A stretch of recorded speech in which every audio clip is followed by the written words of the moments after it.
There. Now I've turned your Hi, mic. Brian. Hi, Brian. Hi, Brian.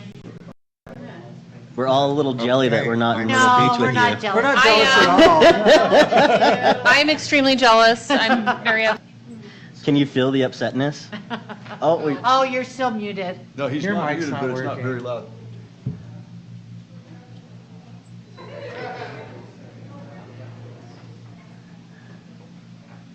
hi, Chelsea. They're on. Can you speak to us, Brian, so we can see if you're, no? Testing, testing. Yeah, I have, I wonder I why have we can't hear unmuted. Brian. Maybe his Yeah, speaker I is have, not. I have unmuted. I don't think we can hear Brian though, Sam. Okay, Sam, I'm we just speaking. can't hear Brian. Okay, all right. Thank you. Okay, I'm speaking. Okay, all right. Thank you. Brian, can you speak? See if we can hear you. No. No. No. Yeah. Oh, Mohammed's in the elevator. On the left, turn on the unmute the video side. All right, Brian, try again. Okay, I'm Oh, speaking. there we Hey, Okay, all right. you're connected. Gotcha. Thank you. You're welcome. Okay, Mohammed said he's in the elevator. Okay.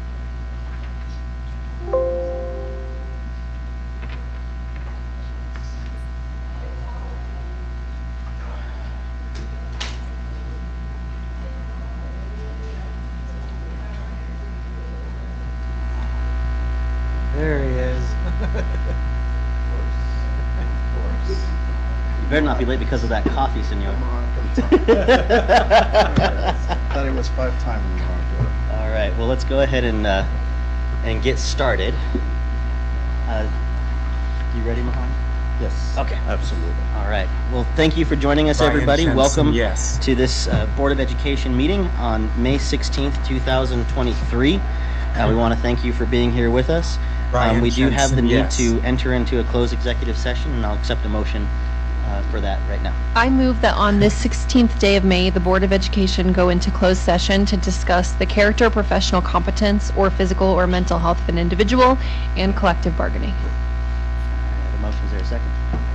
Second from Christie, a motion from Board Member Anderson. Any discussion?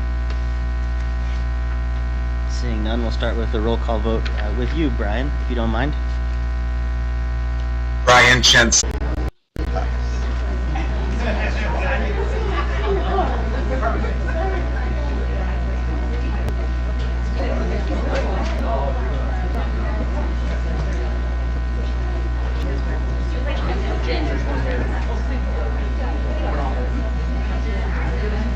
Just makes you realize how small this room is. We're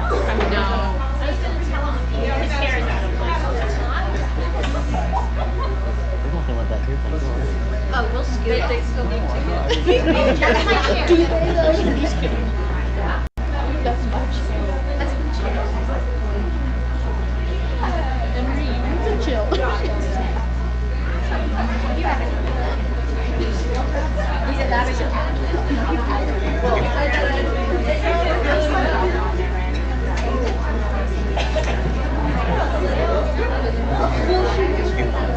Teresa said she was your teacher.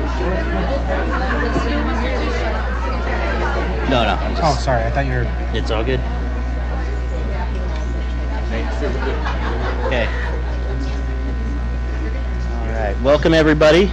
Welcome back, I should say, to our Board of Education meeting. Just a couple of quick announcements that I didn't get a chance to mention earlier. We do have Board Member Jensen, who's joining us remotely. Thank you, Board Member Jensen, for being here with us. And Board Member Sika is running late due to some unexpected travel and will be joining us remotely, hopefully soon. So with that, I would like to thank all of you again for being here. I also want to recognize our association presidents. I'm sure all of you are in the room. I can't see you all right now, but I would certainly like to welcome our Janil Rodriguez, who is the president of SLCSD, our School Administrators Union. President James Tobler, I did see James. Hi, James. President of SLEA, our Teachers Association. We have Whitney Favre, who's president of SLEOPA. We have Cindy Davis, who is our Transportation Local 6226 president. We have Salt Lake Buildings and Grounds Association, Aaliyah Ocampo. I see you in the front. Thank you, Aaliyah. And then Child Nutrition Association president is Tanya Slaughter. And I don't...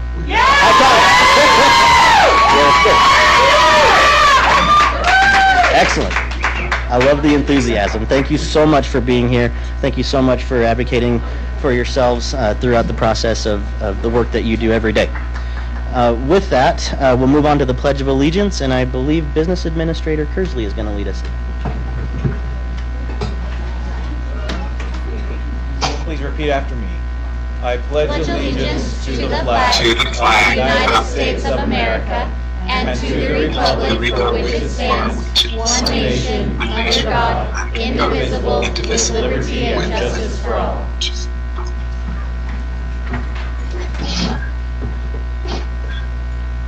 All right. We do have a number of recognitions this evening, and the first recognition is for Mrs. Frances Battle. Mrs. Battle, do you mind coming up to the front?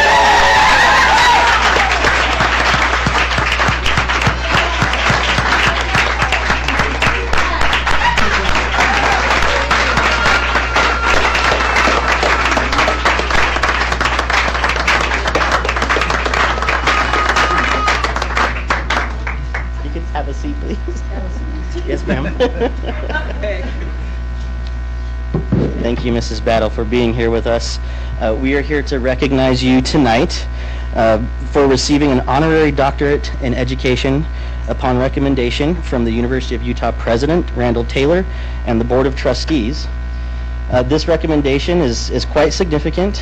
These degrees are awarded to individuals who have achieved unusual distinction in our community relative to service and offerings to our society. Mrs. Battle, thank you so much. I just have a few words that I'll read right now.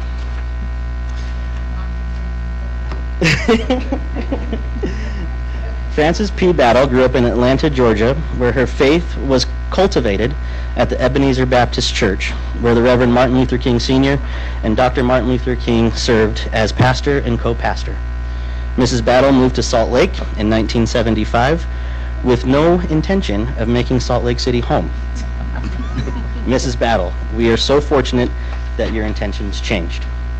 For more than 4 decades, 48 to be precise, Frances P. Battle has dedicated her life to educating Salt Lake City's youth.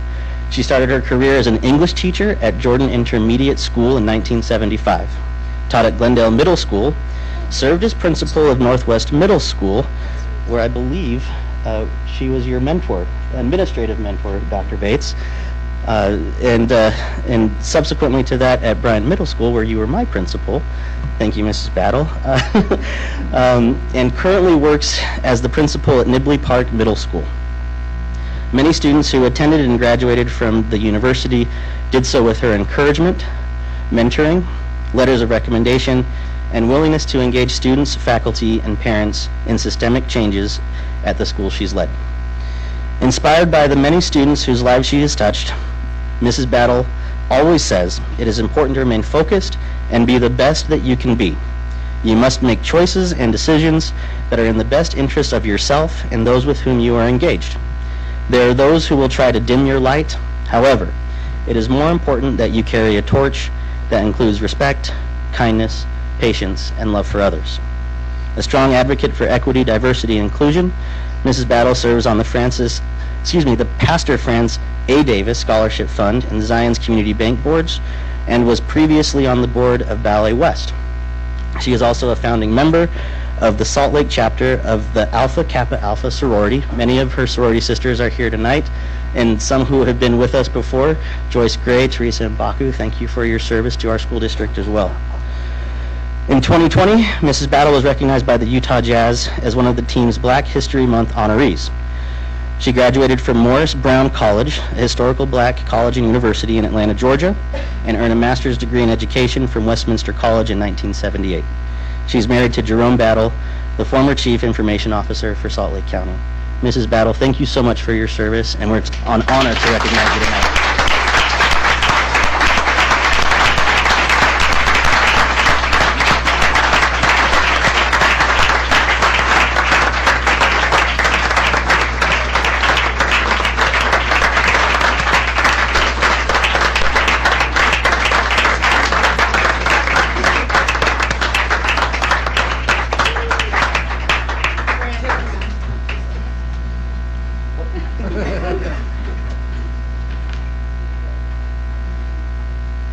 Mrs. Battle, we'd love if you could share a few words.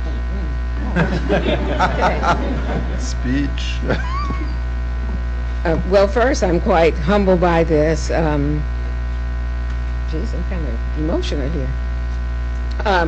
This is certainly something that I didn't expect. And when President Randall called, I actually called him back and asked if he had called the right person. And he said yes and said some very complimentary things. But I would just like to say that I have been blessed because over 20,000 students have touched my life. And I hope that I've touched their lives in some ways. Mr. Nate Salazar, one of my former students, now sits in the seat of president of the board. And I am so proud of him. Miss Lynette Pick, who works at the district, Lonnie Richmond, and many others who chose education. I've always wanted to teach, never wanted to be a principal. But as life has it, that's where I've landed, and I'm so pleased that that has happened.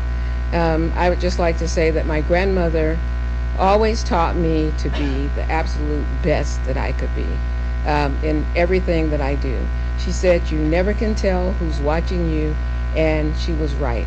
Through challenges, successes, I will always do my best to be a guidance and a leadership, a role model to any lives of students that I touch in the Salt Lake City School District. And I would like to say too, the Salt Lake City School District has given me an opportunity to be exposed to students from so many cultures, ethnicities, and backgrounds.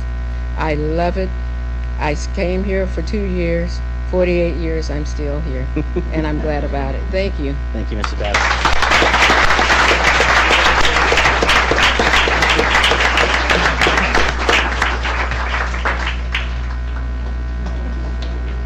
Excellent.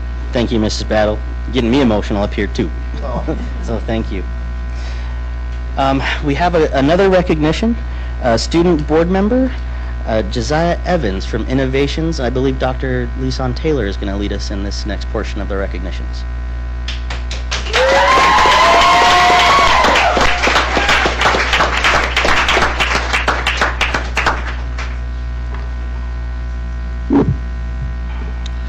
Josiah Evans has been a student here in Salt Lake City School District her entire life.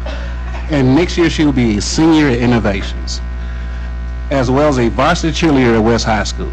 In her free time, she enjoys spending time with her friends, attending teen council meetings, volunteering at the library, and her job at Miss Kavanaugh's Chocolate Factory. I've got to go by there. As the new student board member, she is committed to ensuring that all students have access to a high-quality, safe, welcoming, equitable, and inclusive education in our district. She feels honored to accept this position and greatly looks forward to what is ahead. So let's recognize Ms. Evans.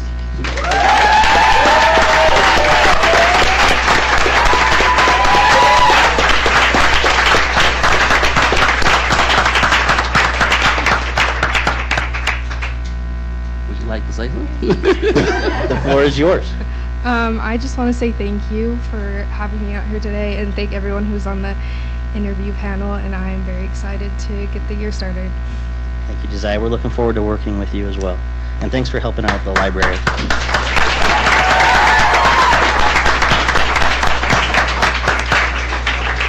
And we'll certainly make sure that you and Lydia get a chance to connect and before Lydia departs. And thank you for your service too, Lydia.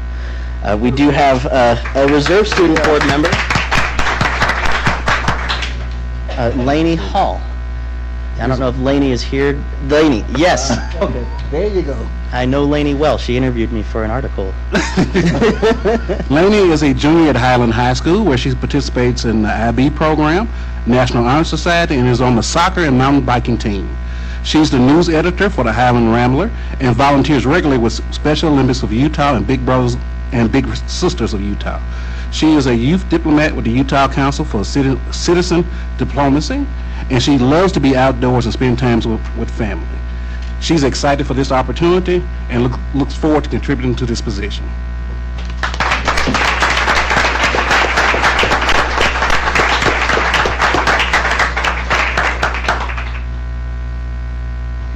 Hi, everybody. I just wanted to say thank you for this opportunity. I'm really, really grateful to be chosen for this position, and I'm happy to help out in any way that I can. Awesome. Thank you so much, Lauren.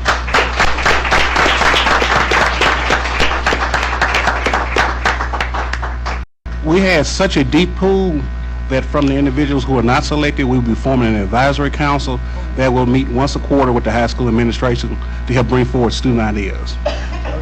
Thank you. Thank you.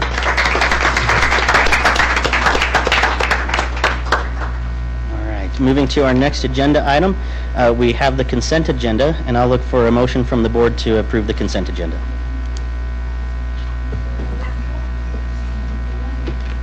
I move that we accept the consent agenda as written.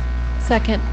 Excellent. We have a motion by Board Member Sweat, a second by Board Member Anderson. Is there any discussion to the motion? Seeing none, we'll start with the roll call vote with Board Member Anderson. Ashley Anderson, yes. Nate Salazar, yes. Mohammed, yes.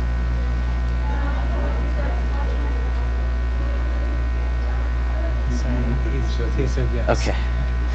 Christy Sweat, yes. Bryce Williams, yes. All right. Thank you so much. That motion carries. Next on the agenda is our request to speak on the potential closing of the Salt Lake Virtual Elementary. We do have two groups that are signed up to speak. The first up is Emery Stock, representing the Salt Lake Virtual Upper Grades. And you'll have 5 minutes. Oh, I'm supposed to read a thing. I'm so sorry. My 5 minutes will start after you read the thing. Yes, it will. Yes, it will. So the board has asked me to read some guidelines that govern our public comment. The board enjoys the opportunity to hear from the public during the public comment portion of its meetings.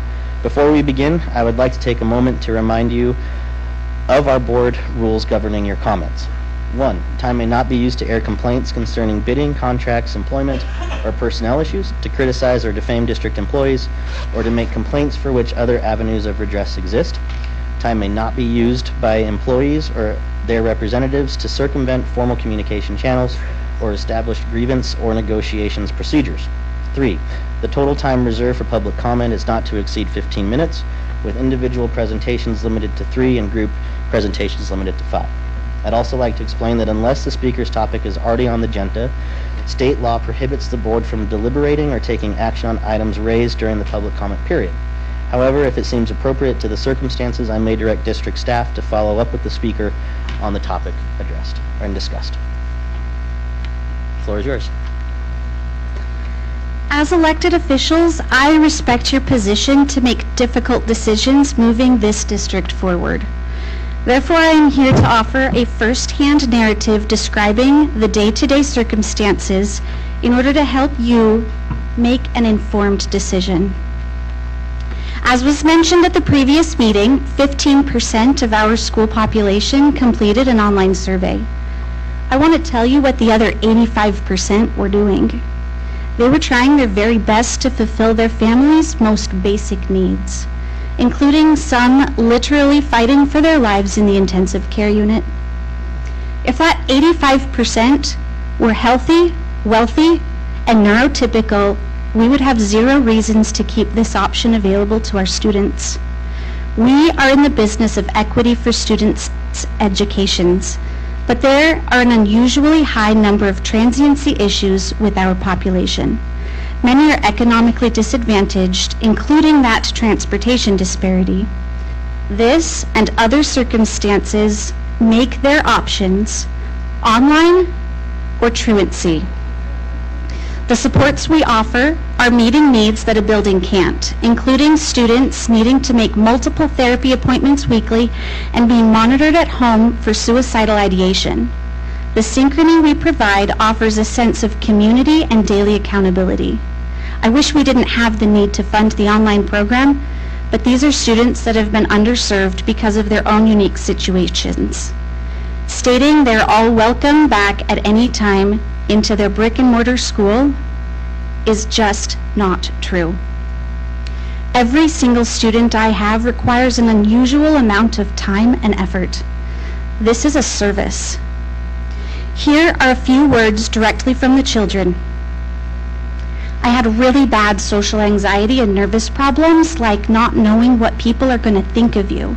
So being online sort of lowers that, and coming in person every once in a while isn't as nerve-wracking. People can have bad social anxiety, and online can help with that. Online is good for some people, and sometimes it's not the best fit. Some people don't really like to talk to other people face-to-face. I was being bullied at school, but the principal didn't believe me because he said he was a good kid. I tried going in person but came back online to finish the school year. My family is online because we just moved here and we didn't know where else to go. On the other hand, another student stated that doing schoolwork online is a lot harder, so they definitely support dissolving the online option. I used the term academic therapist last time I spoke to you to refer to my evolving role. As an educator and academic therapist, I've been on the front lines and watched the online population change dramatically since the onset of the pandemic. I did not support teaching 4 grade levels as was presented to you. I was told to give my opinion on a model and figure out how to make 2 teachers work. I suggested move 6th grade to Clayton and not offer kindergarten, trying to find a solution to an impossible scenario. Because teachers can't teach 2 grade levels in split classes very well, let alone 3 or 4. When given the opportunity to ask questions, I propose that you ask the following. Ask Teaching and Learning to present you with another option, one that is realistic. Ask what population is going to be most affected by this closure. And please ask the incoming superintendent if our goal as a district prioritizes the needs that are going to be saving pennies or impacting lives. Thank you, Emery. We appreciate your comments tonight. Next on the list to speak is Deanne Moore. Deanne, thank you for joining us tonight, and thank you for the correspondence you've shared with the board this week as well, including the video from the students. Did you see the video yet? Yes. My kids are adorable, aren't they? Okay, hold on just 1 second. Give me 1 second.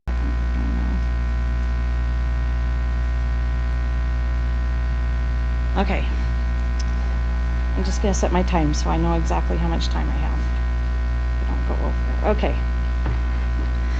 Good evening, Board of Education. I'm here to address you as a concerned teacher and citizen.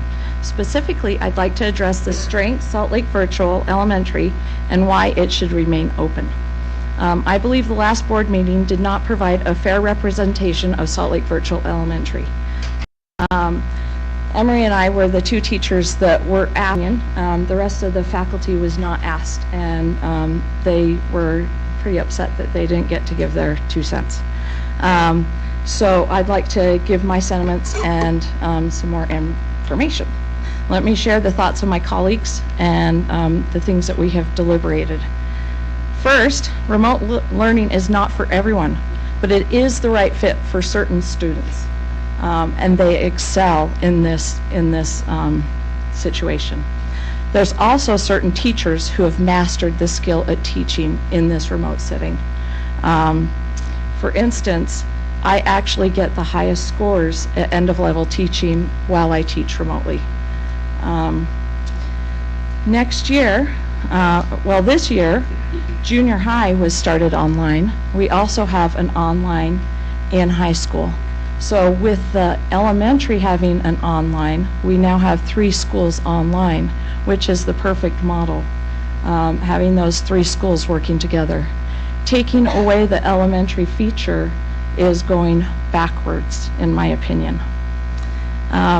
Equity should be at the center of this discussion, providing students with access to technology, internet, and all the necessary tools levels the playing field. We have students that come from a one-car family, a no-car family. Last year, I had students that walked from Parkview Elementary to Newman Elementary daily for our end-of-year tests. Let me repeat that. They walked because they had no car. We're talking about equity issues here. The fact that we're able to provide internet, we're able to provide computers, we're able to provide so much for these families. We are providing so much through Salt Lake Virtual to these families. Taking that away will take away so much. I don't think we understand how much this is giving these families. Another issue to consider is the why. We had students that had actual heart, I can't even think, operations last year, and had to go online so that they would not be, would not get sicknesses from anyone else. I have a student that has allergies that is online so that she will not get exposed to any of the things that she's allergic to. I have a student that's blind and is at home so that he can have the screens and the things that he needs so that his mom can sit next to him and read exactly what it is that he needs. I have another student that actually has a box that helps him speak, and it's a little embarrassing for him when I don't understand what he's saying, and to have the comfort of his mom to help him through that situation. They enjoy having the online so that they can choose what the comfort level is for them. These are equity issues, and these families can choose it with online. Lastly, we should ask ourselves, why do we want to regress back to brick and mortar? The future is remote. What are colleges doing? They're going remote. What are we doing in interviews? It's going remote.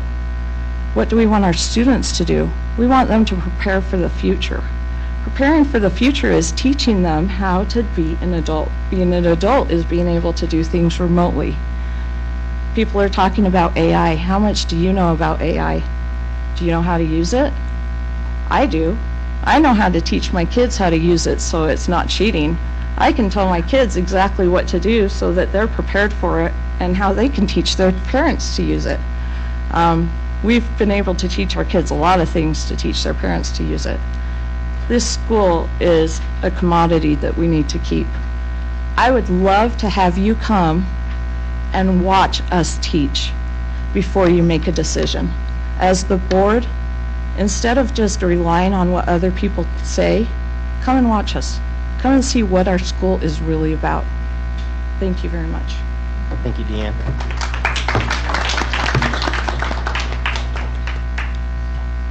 Thank you, Emery, and thank you, Deanne. We appreciate your comments tonight. Moving on to the next item on the agenda, section on the agenda is our report section. Item number 1 is South Park Academy name change.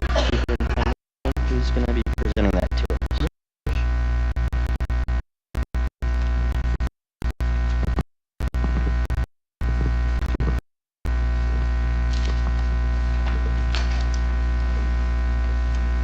Good evening. Thank you all for having me. I appreciate that. For those of you who don't know, my name is Chris Sullivan. I'm the principal at South Park Academy, and summing over the educational services over at the state curriculum as of this year. So South Park Academy was a part of Canyon School District, and inception began in the early 1950s, 1952, and I believe most of the name that kind of comes from South Academy originated, its location is South Mountain, so I believe that's kind of where the name South Park originated, although don't quote me on that, that's just hearsay than anything else. So I sit here in front of you today because I'm asking and requesting a name change on behalf of the community partners from Utah Department of Corrections, Davis Technical College, and most of all the students that attend there as well.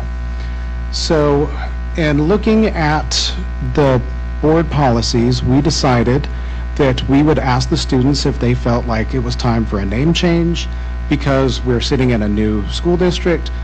we're coming into this brand new building. This is a perfect opportunity for a fresh start. And most of the students were definitely interested and looking at doing that, and they were very excited about having a say in that because they were unaware that they could have a say in this. So what we've done is we've prepared a report for you. So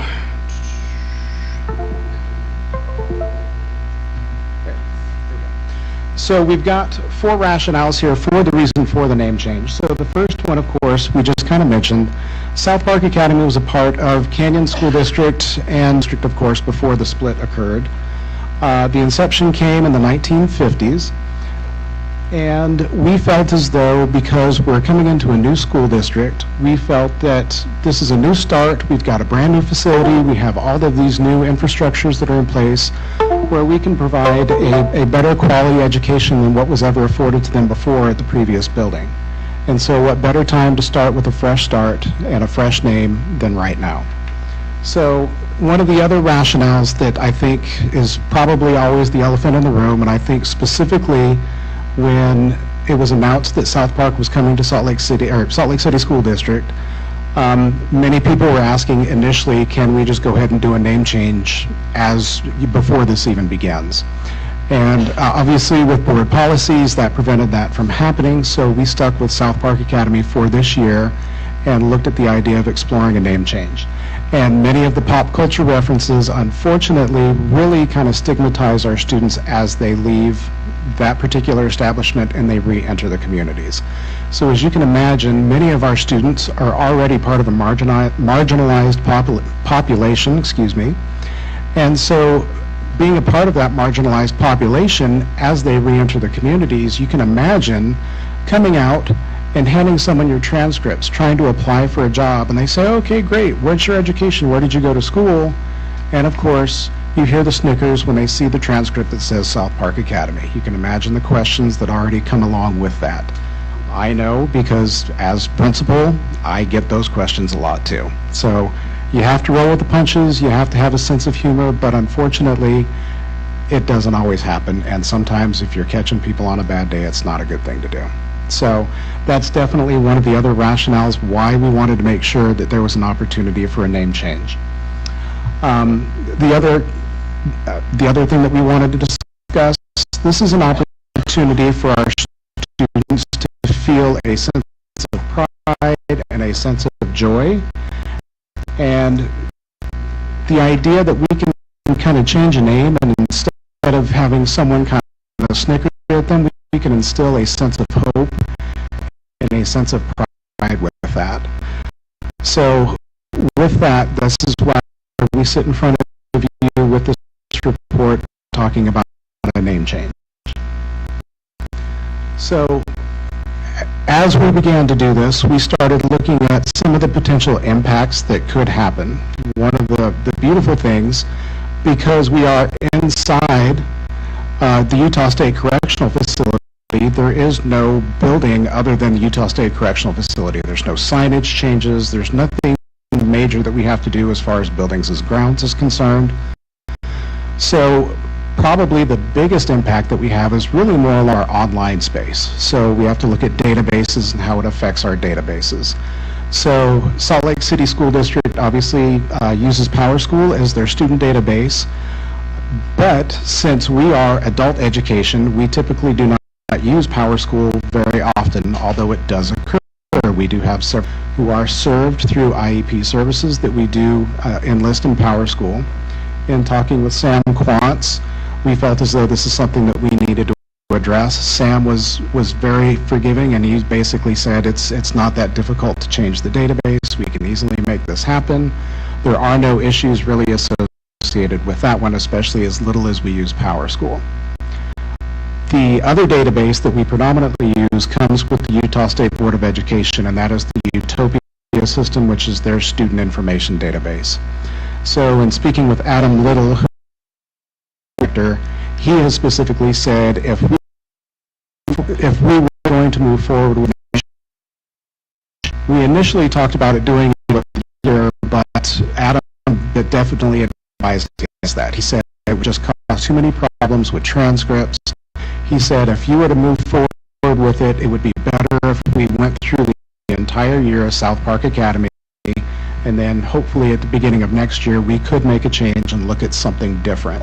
So that way we could have a clean split. They could take the Utopia database and then make sure that if anybody requested transcripts from, say, 1995, they would know that they could use South Park Academy. If they had something else, then we have some proposed name changes that we could switch to. So Adam felt like the end of the year was the end of the fiscal year, or the beginning of the fiscal year was the best way to go ahead and go about doing this. The last impact that we really felt like could be issued through Cognia is the organization that accredits high schools. It is also the organization that accredits Salt Lake City School District and all the other high schools and schools within here. And so when we were concerned when South Park Academy came over from Canyons District, our initial concern was, does that accreditation follow? And lo and behold, it does, especially since the district was also accredited under. So South Park Academy currently is accredited through Cognia through the 7th school year. So when contacting the regional supervisor, we also mentioned that we possibly could be as well, and what steps do we. And the steps are very similar to what happened in school district. There's just a series of paperwork trails that we need to create, and we need to apply through the process. So we make sure that South Academy goes through the pencil when we actually the policies and to all the policies here. We must start our November meeting, and by the time we get to create a subcommittee, to process into the community stakeholders time before. So we include such as technical knowledge, we also included questions, of course, that's how we are basically together. So into the subcommittee, this was myself, we have digital South, we also had again parts of different departments and technical knowledge. And the subcommittee decided to discuss just 16 policies, and actually we tried to follow through and make sure that that process was not delineated from. In December, students, UDC, and South Park Academy staff were asked to contribute names, mascots, and color choices, ideas. And what we did was we basically put sticky notes in front of corrections and said, hey, everybody, this is where everybody meets. Let's have all of the officers that are a part of this, let's have them solicit their ideas. Let's have the students, let's solicit their ideas. And then we'll get together, we'll have everybody vote on what our top choices are. And so we narrowed it down to the top 7 choices. Initially it was going to be top 10, but the subcommittee decided 7 would be easier to choose from. Those top choices were agreed upon by South Park staff. They were given to the subcommittee, and then those surveys and top choices were created and then sent out to stakeholders at the end of January. So in January, we ended up doing 2 different types of surveys. So with our community partners, it's much easier to do a digital survey. So we sent out Microsoft Forms. We were able to notify all of our community partners and ask them to participate. We were able to gather that data. The tricky part, of course, is getting data from our student population because they do not have access to the internet. So what we chose to do as a subcommittee is we offered the survey in paper form, and then after we collected all of everybody's surveys, we gave everybody about 3 weeks to do so. Once we collected those surveys, we had the subcommittee actually break up into small groups and enter in those manual surveys that were put in together so we could have the same data and we could track it through the same idea so we'd have proper percentages there. The digital results were tallied through Microsoft Office forms. Manual forms were entered into the subcommittee, as I said, and those final results were agreed upon and presented to the SIC for approval on our March 22nd meeting. So March 22nd is when SIC decided to approve. So this was pretty much the results that we came out with. So everything is color-coded here. As you can see, we have several that were definitely favorites among everybody else.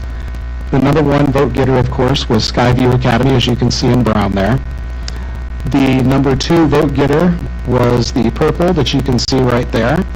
And then the third one, of course, what is that? That's blue. So Bayside Academy there for the third one there. So again, when we did this, we also made sure that we wanted to not only include the school name, but we also wanted to make sure that we hit mascots and colors as well, just to give everyone a choice. So when we looked at the mascots, these are the 3, obviously the top 7 that we have, but we obviously have top 3. Number 1 vote getter, again, you see there is the Eagles. The number 2 vote getter was the Raptors, and the number 3, I believe, was the Aviators. So I think all 3 are definitely in line with some of the name choices that we have there, and I think we're very positive. And again, just to reiterate, these were mostly student choices that were made. So a majority of our stakeholders, and I'll come to that in just a moment, were students that made these choices. So school colors, we had definitely some favorites again among us. We had purple and silver. I believe we had black and silver. And then the third one, oddly enough, was blue and yellow, which was actually the previous colors from South Park Academy, which I thought was pretty interesting. So basically, to summarize here, this was an opportunity that we felt that the community and the students really should be a part of. So we wanted again to start with a fresh district, a fresh start with the new school year, and really kind of come in and just really give the students an opportunity to feel a sense of pride and a sense of belonging, because they felt like they had something to do with what the school exists and what it stands for. So as I mentioned before, the student choice comprised 69% of all the responses. So that's from Utah Department of Corrections, South Park staff, Davis Technical College. So there were 171 surveys that were answered. 118 of those were student responses. So we currently, at that particular time, I guess, we currently do not have that. We're a little bit higher now. But at the time, we had 176 students enrolled at the time, and 118 of those students obviously answered the survey, giving us 2/3 of the student population actually participating in the survey as well.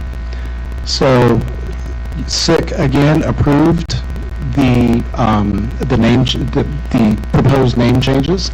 We believe that we followed the G16 board policy in that naming process. And again, the top votes for the school were the Skyview Academy Eagles and purple and silver. We also, I have included, and it is on the agenda as one of the PDF files, the main report that was filed. So obviously this was the first choice. This is what the students chose. But there were 2 other choices that were also popular among the students that we also have submitted. So if for some reason the number 1 choice was not something that was acceptable to the school board, there are 2 other choices besides that that we would definitely be interested in doing so.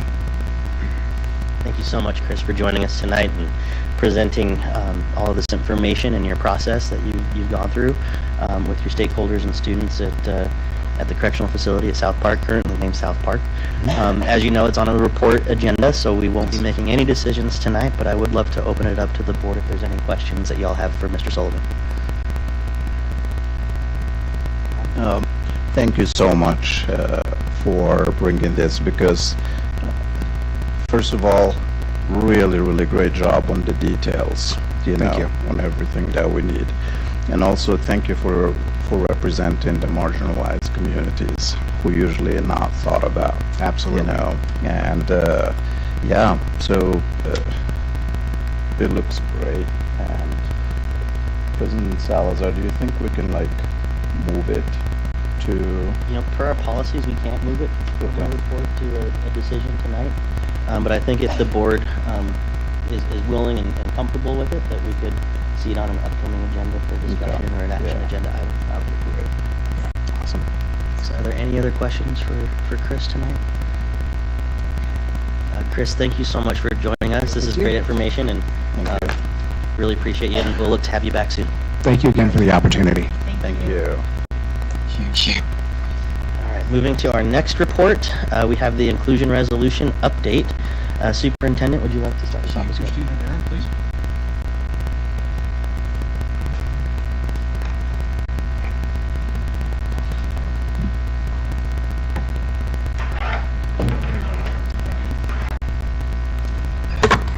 I'm just really here to support Erin and to introduce her. For those of you who don't know, Erin Anderson is our Director of Special Education.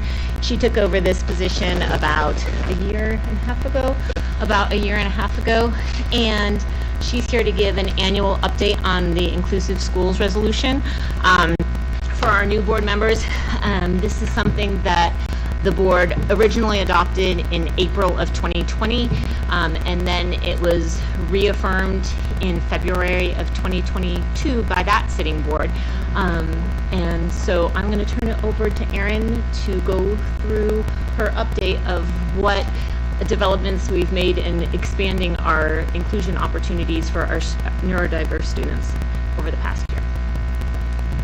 Okay, bear with me with the tech if I miss my clicking. Okay, so I just want to start with a semi-brief overview of all of the things that we've done this past year. But before I get into it,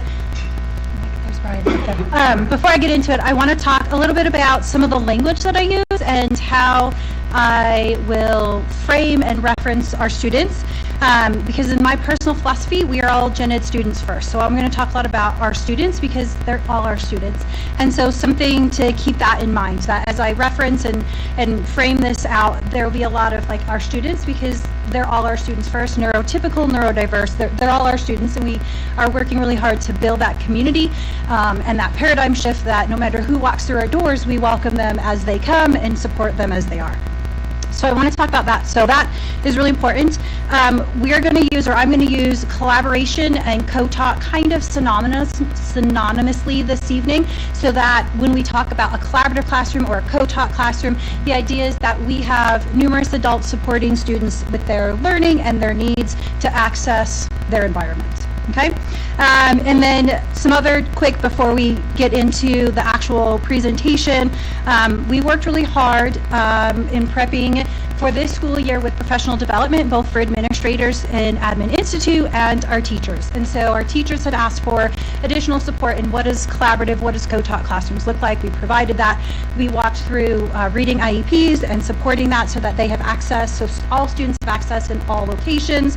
And we worked through with our administrators this idea of shifting their paradigm in that we have a continuum of services no matter where our students are. So I'm also going to talk about that because we have special ed students in every single classroom. We are and in every single building because we have resource all the way to special class, right? So something to bear in mind as we talk about this, the idea as you look at these pictures is you cannot tell which student may be more neurotypical versus more neurodiverse, right?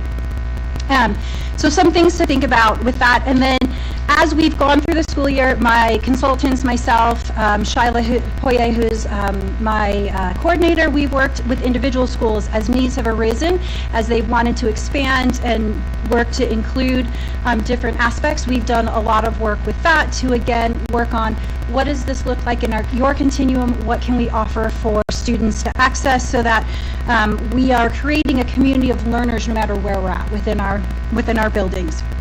I want to talk a little bit as we move through these slides. You can see up on the slide, we're going to talk about this idea of how have we reframed leadership and leadership concepts within our schools. So as we talk through some of these things, we're going to talk about how have we had a paradigm shift for our adults with Student of the Month. So instead of coming up with words that may be more academic based, they're talking about empathy because everyone has those abilities to feel that and to show that in their own unique way. Again, this idea of potentially like what is creativity for a Student of the Month. So you're going to see that throughout these slides. Some other things that we've worked on this year is making sure that we have unified champion schools. A huge shout out to Mr. Yapius and the Education Foundation for funding this. This was a movement from last year. For those who were here last year and listened to me present, we got funding from the Bees, and then James Yapius and the foundation continued that funding so that we could have unified champion schools in all of our schools. I'm going to talk a little bit more about what that is as we move forward as well. So that is a general overview of how we have included or added to our academic, our social, and our physical inclusion, which are those three main areas that were addressed in this resolution. Okay. I'm going to note that preschool only has one picture. They're not as picture happy. Elementary is a lot. They're very picture happy, so bear with me through the elementary pictures. And if you don't know or don't have 6 to 10, 12-year-olds, we love to take pictures of them. So just bear with me as we get through that piece of the PowerPoint. But in preschool, what I want to talk about are what some things that we really focus on So in preschool, we have some self-contained classrooms, which only have some special ed students located in them, and then they are across from or in the same building as collaborative classrooms. And we did a lot of blending this year. My goal, as I said, is to see our students as gen ed students first. So we worked really hard to find social and emotional opportunities, which would be recess, lunch, other times where they can cross over with each other. I know in a lot of our elementary schools, if you're not aware, they access our preschool accesses like library, even some of our electives like dance. And so going together as a collective was a huge opportunity to increase our social and emotional opportunities, and then our academics, so small groups. When we're doing small groups, we are making heterogeneous groups to allow for that access to academics that they're going to need moving into kindergarten. Personal care is something that's super important with our littles. Again, if you're not familiar, having our 3-year-olds, 4-year-olds, and 5-year-olds, be able to get their tray at lunch, access those opportunities where when they go into kindergarten, they're feeling like they're part of that community. So they're doing that already in their school with their other peers, sitting at the lunchroom table, etc. And then this is a little bit of I'm really excited. This is a little bit of a forefront. So next year, for the 23-24 school year, one of the student performance outcomes that Early Childhood is working on is expanding their access. And so I worked with them. They said they needed to add a 3-year-old class at Newman because they have a huge wait list for their 3-year-olds. And I tagged with them and said, well, if you're going to add this class, let's make it an inclusive classroom so that we can add and expand those opportunities for our students who have neurodiverse needs as well. So next year, we are adding a 3-year-old class at Newman that is collaborative. And they already have a 4-5 classroom. We are going to, since the teacher's already there, we're going to push into that afternoon time and add the support in that class as well. Again, providing our students who are neurodiverse additional opportunities to be with their peers and their peers to be with them. Because this is all about community and creating these opportunities for this. These are my lovely friends. On the left, we are doing academics in small groups and accessing our peers, and on the right, we are doing the recess in a contained space, but again, working on those social emotional skills. For elementary, as I said already, we're a little picture heavy, but that's okay. We'll go past for a few of them, but they're so cute. I can't help it. Just a quick reminder, through all of our elementary and secondary classes, we have 3 different special classes because, again, it's a continuum of support outside of resource. And as you look at these pictures, if you didn't notice in pre-K, it's very hard to tell neurotypical versus neurodiverse because that's the point of the inclusion resolution. We have behavior support and academic support classrooms. These were otherwise known as our hub schools. Again, a part of this resolution came about because of the hub transformation. Our 3 hub schools at elementary are Backman, Emerson, and Franklin. We also have essential elements classes, and they are located at Dilworth, has a medically fragile class. Highland Park, Nibley Park, Parkview, and Meadowlark has also a medically fragile class. So within these buildings, we have done a lot of work to create these collaborative and co-taught classrooms.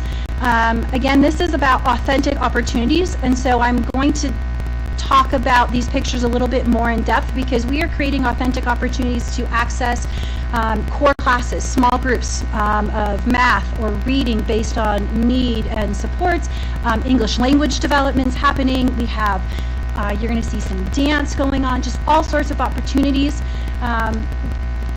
Again, this idea of changing perspectives of adults and what students, what it means to be inclusive of all of our students.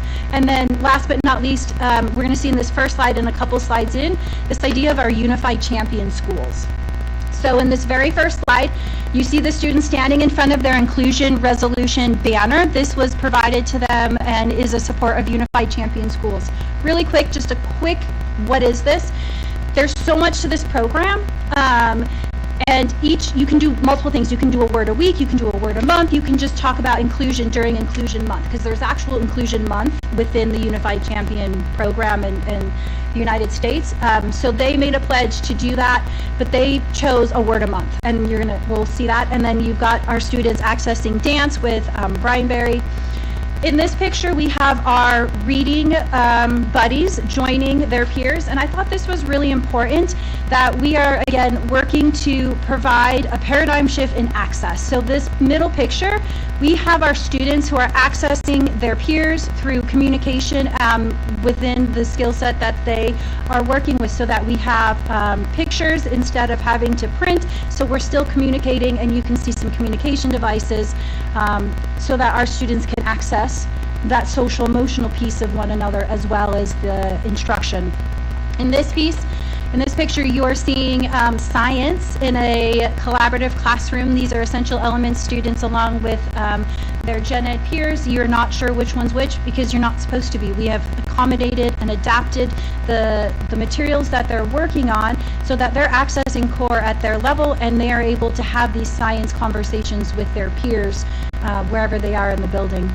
Just really quickly, again, our communication board and our friends. In this one, this is Honor Patrol at one of our students. It is an inclusive Honor Patrol in that they looked for leadership skills. Again, we're shifting that paradigm of inclusivity and what students have to offer to each other. The Honor Patrol works on the hallways, they're leaders in the lunchroom, they're leaders at recess, and through Unified Champion Schools, they got an opportunity to go ski. And I don't know which mountain, but they got to ski at one of our mountains. I'm not from Utah. I don't ski. So there you go. So, and then a couple more pictures really quick. Again, this idea of word of the month. All of these students have been exemplified of word of the month. We are not identifying students through tokenism. It is truly this is a genuine effort to access all of our students and provide them with an opportunity to share their skill set. We're going on field trips with one another, and last but not least, for our elementary friends, this is a hub school. It's actually the same school in all these different pictures and all these different opportunities where you've got peer mentors helping with the Tanner dance. If you've not gone to see that, it's amazing. It just gives you goosebumps to watch hundreds of students dance together. So once again, this idea of finding what our students have and bringing them into a community that is accepting and well-rounded. All right, middle school, not quite as picture happy, but still have some fun things to offer us. So in middle school, we have worked hard to take those 3 hub schools and push them into our middle school. So every middle school has a special class, but they vary based on the middle school. At Clayton, Bryant, and Northwest, we have our behavior support and academic support classes. And a note that Bryant also has a program called Atlas, and actually I apologize, I missed Ascend at Beacon Heights, which is they're both therapy programs. And then with Hillside and Glendale, they have our Essential Elements classrooms. Once again, they're using co-taught classrooms. They're using in academics and in non-academic electives. At Hillside and Glendale, they continue to use their peers and this sense of community through peer tutors. And they also use, they both use the para support and teacher support in these co-taught models. Something I want to highlight that I didn't have a picture of is this idea of playing sports. We've had intramurals for a while, but really I've worked hard with our teachers and principals to think outside the box. Our community doesn't always live within our boundaries or within our busing routes. So how can we access that? How can we provide those opportunities? So really making sure that intramurals truly are an opportunity for all of our students to be a participant. This was an amazing quote that one of the teachers sent to me when I was asking about what's going on this year. At Hillside, the students that come from our Essential Elements classrooms are included in virtually all activities they choose to be part of. This includes the school's play, athletics, lunchroom activities, school dances, assemblies, every general education classroom, and more. This access has opened the door for understanding and inclusivity that is unique not only to Hillside, but to Salt Lake City School District. And I read this because I really mean this idea of gen ed student first. There are student, there are community first. And I really think that this is an important feeling that I've worked hard and our staff have worked hard to create in our district. This is, these are two students who they're doing their monologue. So they wrote a monologue and now they're reading their monologues in theater, which is very scary to me. In this picture, we've got students accessing not only, again, a collaborative classrooms, but also field trips with their peers. We have, once again, elective opportunities and core opportunities for access. And then in this picture, we have electives again. I brought this picture out because last year, again, through James, we had the opportunity and the foundation with Rudy Gobert to get a donation of funds for tricycles, for access again for our students. And this was something that we were able to put to fruition and something that we're very excited about. At Glendale, they had a tree planting activity and they worked to make sure that every single student in their school had an opportunity to be a part of their community for the betterment of the environment. And if you're not familiar with this tree activity, I know Parkview's done it, now Glendale's done it, so I would reach out to your community, to your stakeholders in those buildings, because we're working with a community member to do that, and that's an awesome opportunity. We have our play at Hillside in the middle, and then on the bottom left-hand side, they're doing a pep activity in the lunchroom in middle school, and yeah, there you go. There's our cute middle schoolers. Last but definitely not least are our high schoolers. At our three traditional high schools, and those will be the three I focus on, we have all of our programs that have already been covered. So we have our essential elements, our behavior support, and our academic support classes. We worked really hard to include that unified champion sports there. So at Highland High, I think you all got the video of our Highland High track team, which was phenomenal. East High has inclusive cheer team and inclusive prom, and West High, I don't have a picture, but they have a very diverse, neurodiverse football team, which is super exciting. Each school, working through my department, either with myself or Shyla or one of their consultants, has worked to add to co-taught classes and collaborative classes in both core and electives. West has worked directly with me this year to add Math 3. We talked about resource, again, this idea that this is the continuum. So for our resource students, we've added a co-taught Math 3 class, which is huge for our students who want to go on to college and have that path to have that access and that support. So that's something West and I worked on along with Dr. Hall and her department to make sure we had all the correct course numbers, and it was a big feat. It sounds simple, but it really always isn't as simple as we're going to add another co-taught class. Here's our inclusive cheer team at East and their awards ceremony. We have, again, electives at our high school. Once again, it's done in a manner where that community is being built, so students are accessing with whether they have a peer tutor in this picture or by themselves. This is our prom, a night of 1,000 lights at East High. If you didn't have the opportunity to go, it's an amazing opportunity for parents and students alike to join, both with peer tutors and, like I said, the families. I have two more slides. Almost last but not least is that's our unified champion track team from Highland. Our middle was a field trip to the Capitol, and then on the left-hand side we have peer tutors going to class with a student. And Sam, can you make my video play? Oh, Sam's not there. Right. Good try. So this is PE, inclusive PE. They are playing flag football and providing, again, opportunities to become a community and work together. Okay, before questions, I know I missed a slide, but that's okay. I want to talk about celebrations, and just let me get there because I have all sorts of exciting things to talk about. Really quick. So I talked a little bit about Atlas and Ascend. We are adding to that continuum, and we're going to put Arise at West High School, which is a therapy program. So we're adding to make sure that those supports are in place for all of our students, which is awesome. But I wanted to highlight, and this is fresh off the press, so Superintendent, I don't think you know. I'm sorry. At Emerson Elementary, we have teachers Tisha Eggleston and Amanda Robertson. They're our 5th grade collaborative classroom teachers. They've been asked to provide a video by the Associate Superintendent of USBE, who's also over special education, Dr. Leah Voorhees, of their inclusive classroom in math to be used at the USBE conference that they're doing on inclusion in June. So this is amazing. This literally just came through today. So we're super excited about that, and that we are highlighting some of the work that we're doing in our collaborative classrooms here at Salt Lake City. So sorry if you didn't know that, but it's happening. And then I also wanted to highlight, I talked a little bit about Ascent, but Beacon Heights Elementary and Ascend are in the same building, and we've worked a lot to create that inclusion and again shift that paradigm with so Brian Low-Kretschmeyer is their assistant principal, who works a lot with our Ascend students, but along with Madeline Murphy, Chris Lancaster Grant, and Tyler Adams, who are all our Ascend teachers.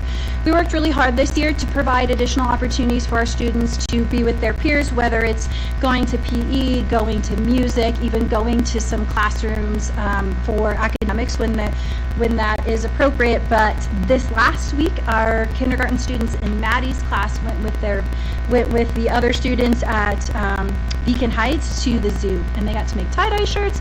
We got a little colorful, so we sent them home a little bit colorful, but it was a lot of fun. So that was super exciting. I want to shout out to Bryant Middle School, to both the principal, Matt Smith, along with Sam Hansen, former board member, who is the Atlas teacher there. They worked really hard this year to make sure that our students in Atlas, if they wanted to go on the 2 overnight camping trips that they had access, whether it was tents or sleeping bags or just staff support. So Sam went along with that, which I thought that's a huge awesome opportunity for those students that they may have never done before, which is why Bryant is doing that. And then last but not least, and we talked a little bit about this, but it's super huge what Highland High School's pulled off with their track team. So that's the hard work of Sammy Allen, Grace Floyd, and Al Young, along with their pairs and their PE teachers, to create that unified champion track team.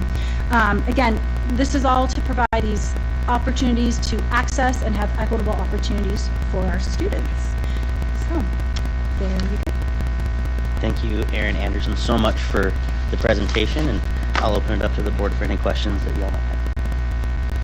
Board Member Anderson? I feel like is this a question or a comment? I have many comments that lead toward questions, but first I wanted to say thank you to Principal Chatterton, because the unified track team includes many of my former dance students, so getting to see that video is really exciting for me, especially as I was exploring the inclusivity resolution passed by the prior board. And I just wanted to clarify, this is an annual report, right, as part of the resolution.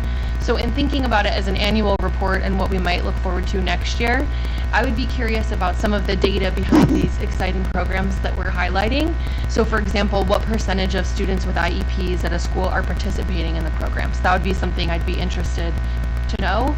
And something like these early childhood collaborative classrooms, is there any mid-year attrition? What's the overall enrollment? What's the comparison? These are things I would be really curious about, because they're exciting opportunities, and what's some of the data beneath that, and adding that detail next year could make the report really impactful. Because if we get it in May, as we head into budgeting season in June, we could think about the needs of students receiving special education in their classrooms as we go through the process.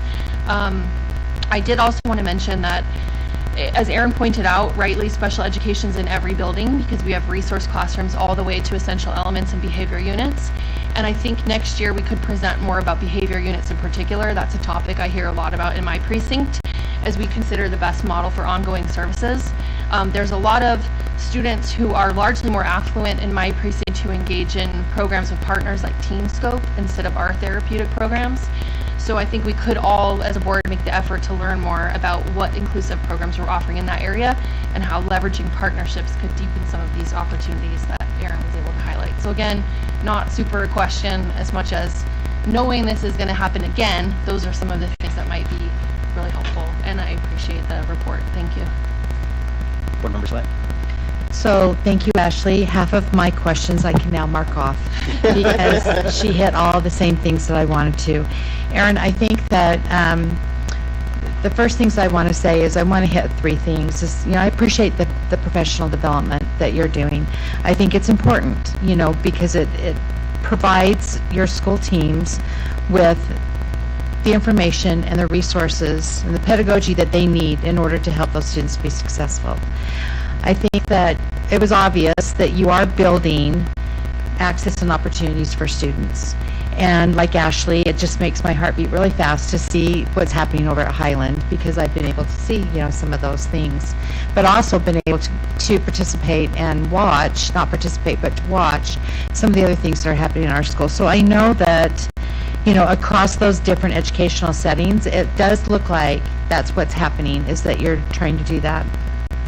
For me, one of the reasons that this resolution was so important to me was because of the benefits that inclusion brings to our students. It's so important. So I would always say that board, you can find this resolution on our board page. It's easy to click onto it.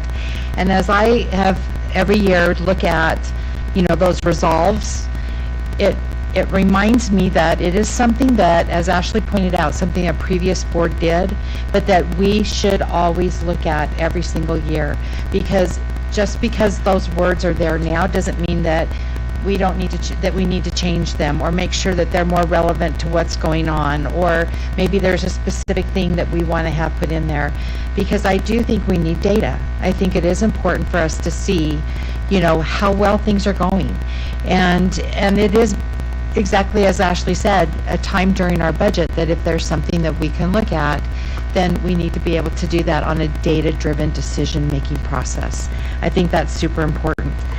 Erin, I can see that structure. I can see your structure. I can see that you're making some moves towards that. And I think that those three areas are really super important components of inclusion: academic, social, and physical. Those are things that's why we had that crafted into the resolution. So I think going forward, I'm just going to say the exact same, just echo exactly what Ashley has said, is that in order for us to continue to, as a board going forward, to continue to adopt this resolution, that we need to make sure that all those components are there that we need that we need for our students with disabilities.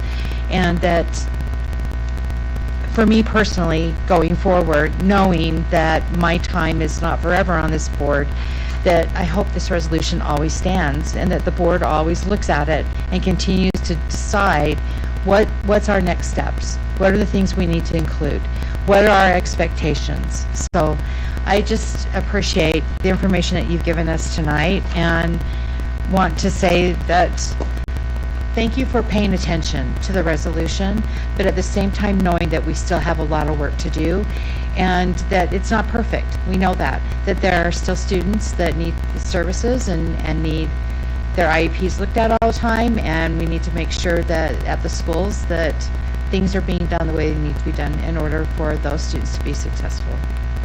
Thank you, Board Member Schwab. Board Member Bade, do you have anything you'd like to say? Thank you so much. Listening to you talking about the processes and all the activities, and so it just shows me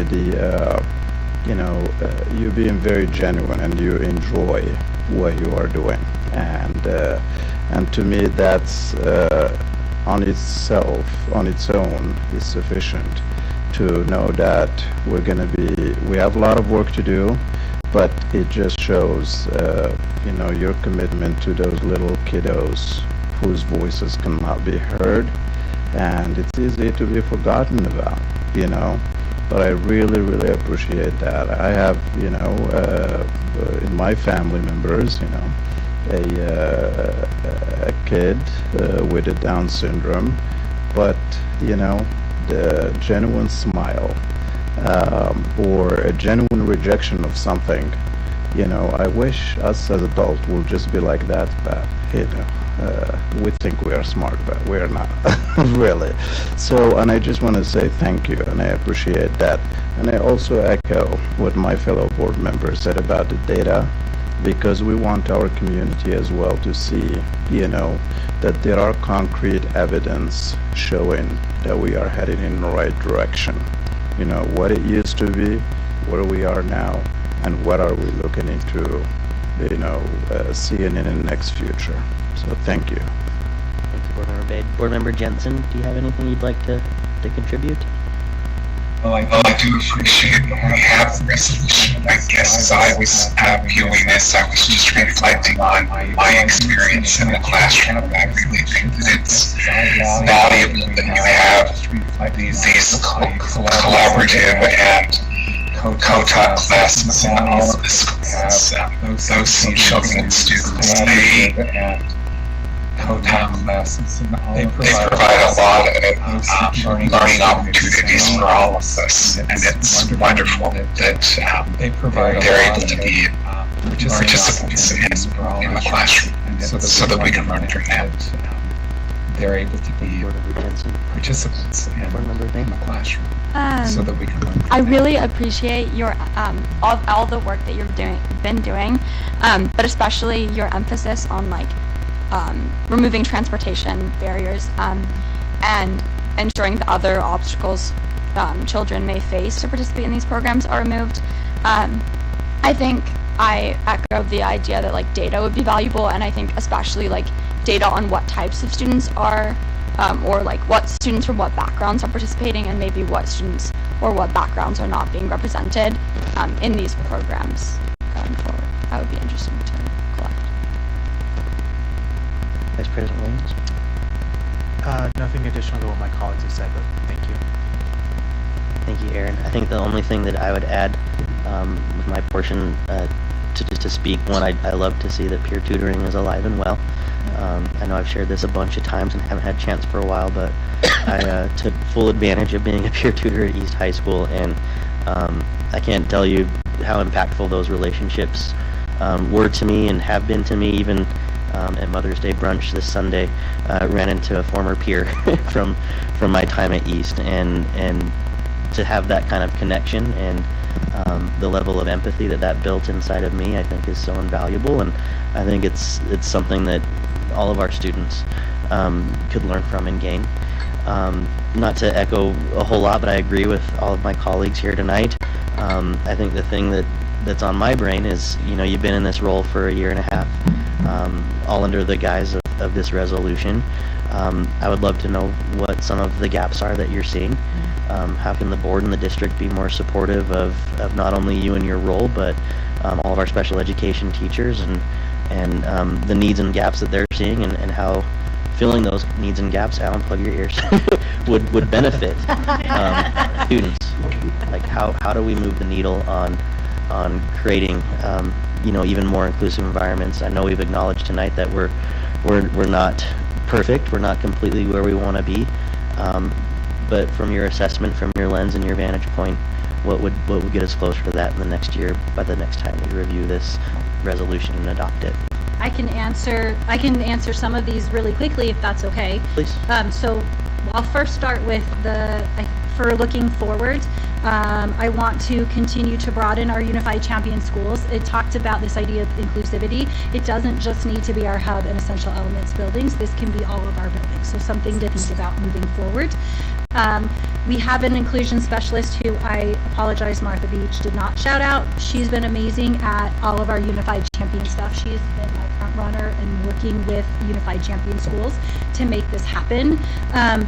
Having an inclusion specialist at the secondary level to support, again, the continuum of co-taught classrooms, whether it's resource to essential elements, would be awesome. So something to think about there.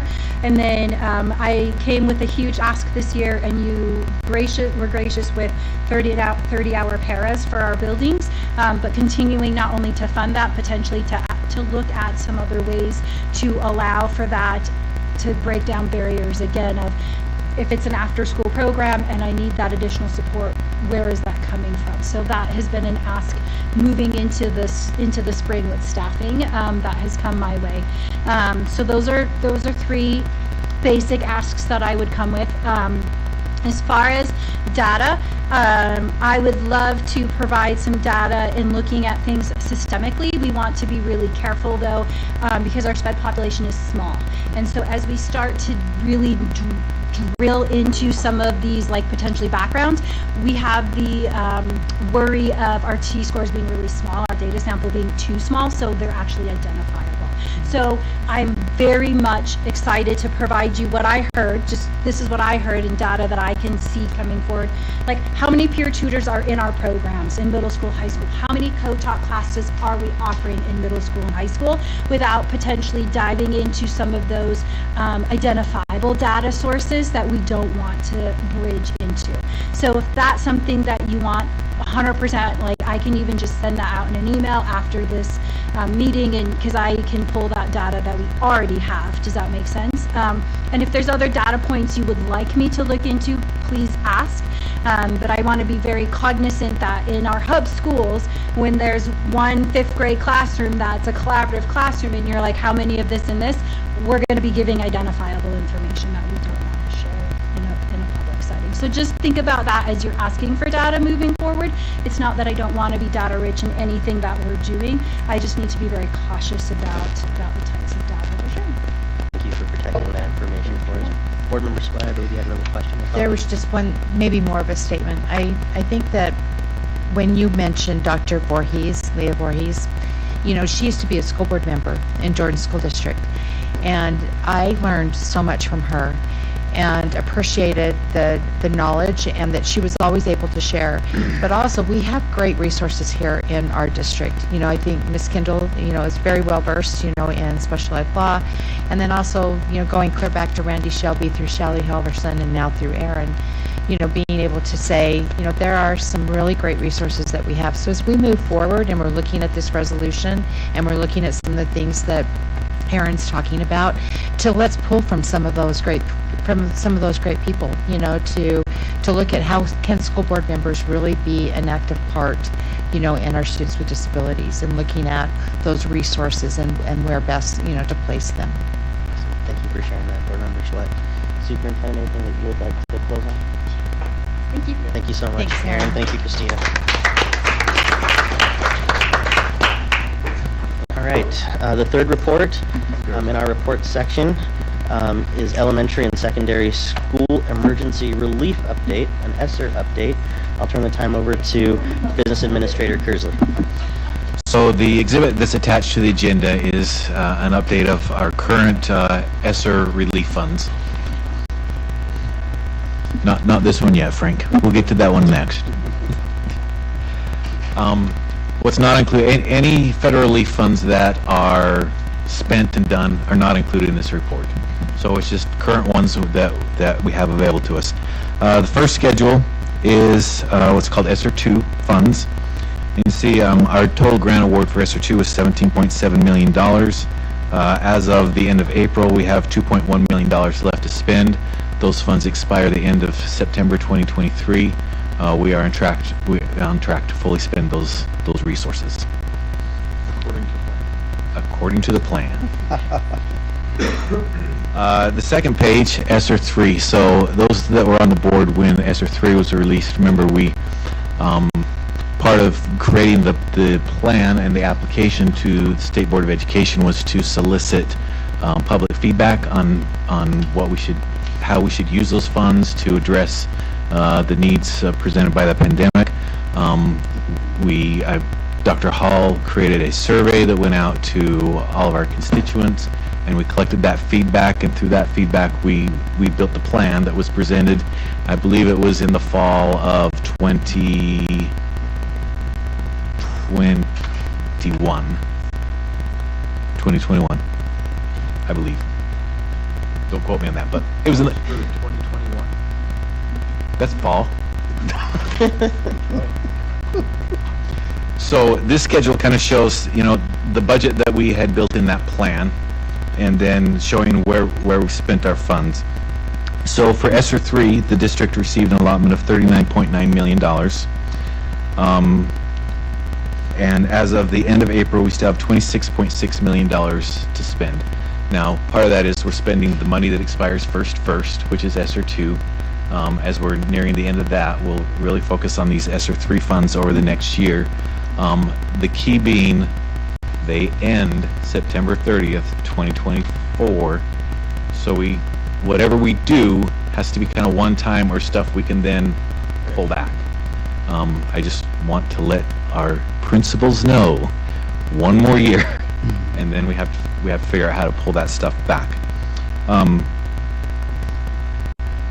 And then on the last schedule, there are several other relief grants that we've received. One specifically for special ed preschool. That was a small $75,000. That's been fully spent.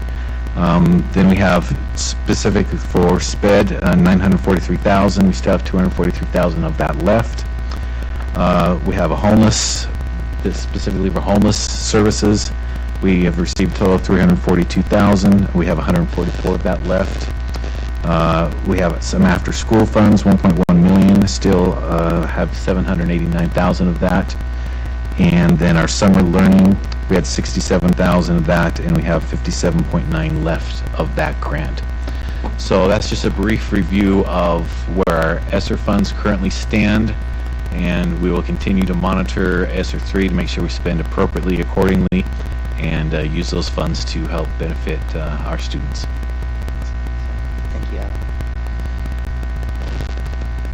Are there any questions for Alan? Again, this is just an update, and I know the previous board, for our new board members, had requested that we do these consistently, and we'd like to continue to do that throughout 2024, April 2024, just to make sure that we're on track, and would open it up to any questions that y'all might have for Alan at this time regarding ESSER.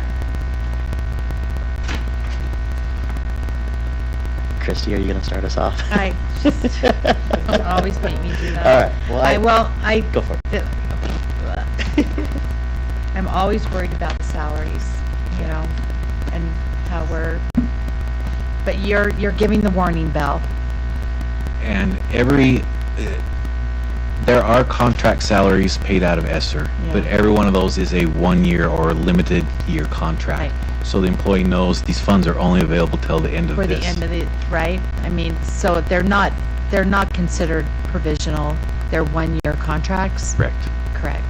And so when we get to that point, as you just said, the principals know we've got to be pulling back. We've got to look at these resources. Are you thinking about just wiping the slate clean and just saying, nope, they're all 1 year contracts, we don't have the money for it? Or are you already starting conversations about essential people that we might need to do? Well, what we're looking at is if you find you're doing something super great with ESSER funds and it has a great effect on student achievement, what are you doing that's maybe not as great or not as effective, and let's stop doing that, and then we can move these great things over to those existing funding sources. So prioritizing and looking at which way. And so obviously I'm a fan of data-driven, decisions. And so I guess that as we move along, what do you think is a timeline for moving that conversation forward? Is that going to be this summer? Is it going to be the fall? Yeah, we'll start having it heavily in the fall at the beginning of the school year and continue that consistently throughout the year. And we'll want a plan, by December, January of next year of what do here's the things we're doing. Right.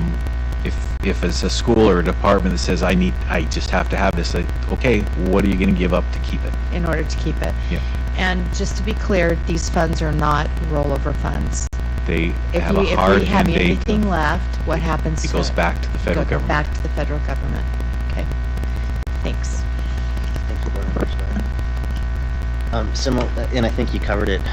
Just my thoughts about ESSER and where we're at is, along with salaries. I think you were mentioning that, Board Member Sweat, but we have a lot of really awesome and I think new and exciting opportunities through programs that students are experiencing either in the classroom or after school.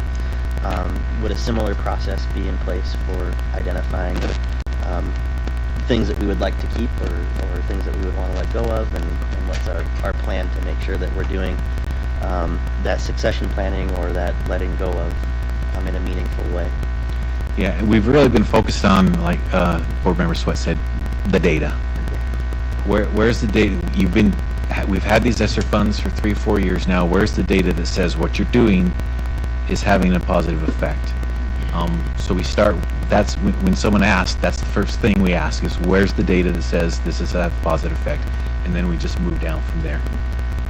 Whether it's a school, department, anyone that's using these federal relief funds. I'd just like to make the comment that as we're talking about data, I've been really impressed with our district team's focus on quantitative data rather than anecdotal data. It's been my experience that when people are doing something and you ask them about it, it's the greatest thing ever. When you ask them to provide quantitative data for the impact that it's having, that's sometimes a little bit harder to produce. I've just been really impressed with our team and its commitment to let's see a needle that moves in addition to how people feel about it. Board Member Jensen. So Alan, have you been getting data update? As we have proceeded with this, are you starting to get some data as to update? Successful uses of that exercise to get some data. Yeah. Most of the data we get is more the anecdotal stuff, but we'll really be focusing over the next several months on getting that quantitative data because when you have a big pot of money, it's easy to address issues, but it doesn't mean they're addressing the right issues in the right way and having an effect. So I was just wondering if we were already starting to get that to support it. It's still more the anecdotal, like, oh, well, we need this because of, and then the anecdotal stuff. Correct. Oh, well, we need this because of, and then Thank you, Board Member Jensen. If there aren't any other thoughts, Business Administrator Kersley and the previous board had asked that we have these on a continual or consistent basis, ideally quarterly. If we're to think about having a report like this again, do you feel like you and your team and others would be prepared to have a conversation about this again in September? Yep, absolutely. Thank you so much. We appreciate it. Okay, moving on to our study topic section of the agenda. Business Administrator Kersley, I'm going to turn it right back over to you for our 2023-24 proposed budget and the 2022-23 revised budget presentation. Okay, so the PowerPoint attached to the agenda, I believe is 51 slides long. I was trying to get the record because then that'd be the winner. But I was told that's not how it works. So, all of your colleagues on the cabinet are feeling pretty good right now. Well, I got nothing to do tonight, so we're going to really take our time on these slides. Now, in reality, there's 51 slides, but really we're not going to really spend much time on most of them. We're going to hit the highlights. In addition, you have a white binder that's the full budget book. I believe it's about 150, 170 pages long. What this presentation will do is pull out the items that are really about the budget that the board will be approving on our next board meeting. So now I'll see if I can click. Chris might be in the way. Oh, if there. Just want to some highlights of the budget. So there's nothing new and great outstanding, but just hitting some highlights. It includes a 6% increase in the weighted pupil unit as funded by the state legislature, and that equates to approximately $4.8 million of additional revenue. There will be a shift in the basic rate property tax revenue to state minimum program. So what that is the basic rate it's been held artificially high for the last several years and that's set by the legislature. That base has gone, that expired, so that will drop, but we still get the same guaranteed funding from the weighted pupil unit. So state funding will increase as property tax revenue decreases, but we'll still recognize that $4.8 million increase. In addition, there's a $7.1 million increase in educator salary adjustment that funds the $4,200 per year increase for all of our teachers. There's an $880,000 increase in teacher and student success funds, and of these funds, 75% of those funds are allocated to the schools to be spent as determined by the principal at the school level. In addition, we'll receive $741,000 increased in student at-risk add-on funds. So we'll be determining how to best allocate and address our needs with those as well. And that's due to the legislature moving that a couple years ago, moving the enhancements for at-risk to a WPU add-on, and it has incremental steps, and they funded one additional incremental step on that during this legislative session. On the expenditure side, we're budgeting a 10% increase in the health and accident insurance premiums that the district will be covering. Reverend Kersley, would you mind flipping to the next slide for the audience? Multitasking, I can't do it. It's not a spreadsheet, I'm sorry. I'm using artificial intelligence, it should just move right. So on the expenditure side, we've budgeted for a 10% increase in health and accident insurance premiums, COLA and step increases, projected enrollment decrease of 670 students. So as enrollment declines, our funding from the weighted pupil unit declines as well. It's the final year to use our ESSER funds, which we just addressed. The district office rebuild is continued to be budgeted for next year. And in addition, full-day kindergarten is funded through the weighted pupil unit now, so that'll be a we already received a lot of full-day kindergarten resources. Those individual pots of money will go away, and then it'll just be funded through the weighted pupil unit.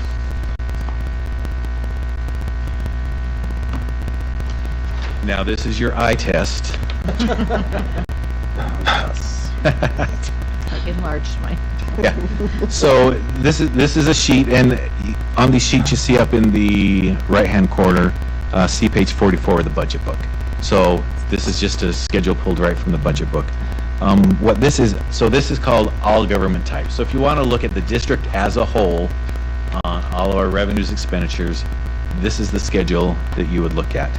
And then we're going to break down as we go through the rest of the PowerPoint by fund.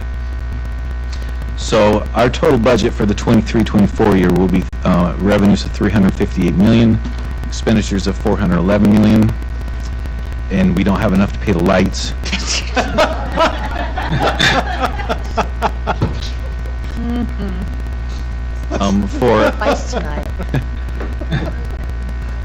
And as you can see there in 23-24, the budget shows we'll spend $53 million more than we bring in.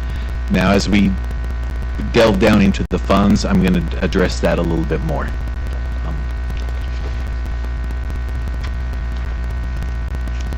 I have plenty of pie charts and cake graphs that we're going to... I got it. All right, one of you got it. We just want Christy to know we listened to NSBA. So each of our slides is going to, each of our areas is going to have one of these charts, which shows historically the blue is revenue, the orange is expenditures, and then the gray is fund balance. So fund balance is what we have left over. And you can see generally our revenues historically have been a little bit bigger than our expenditures. The budget shows a reversal of that. Again, we'll get into more detail when we get to the individual funds.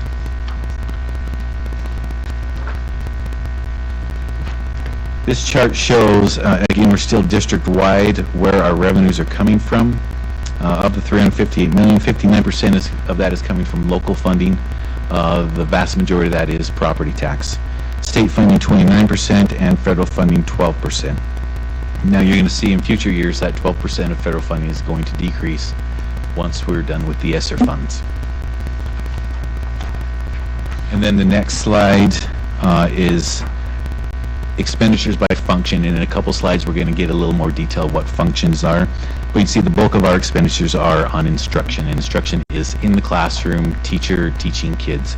We've got 43.4%, and we won't cover the rest of those because we're going to dive down into when we get to the other funds.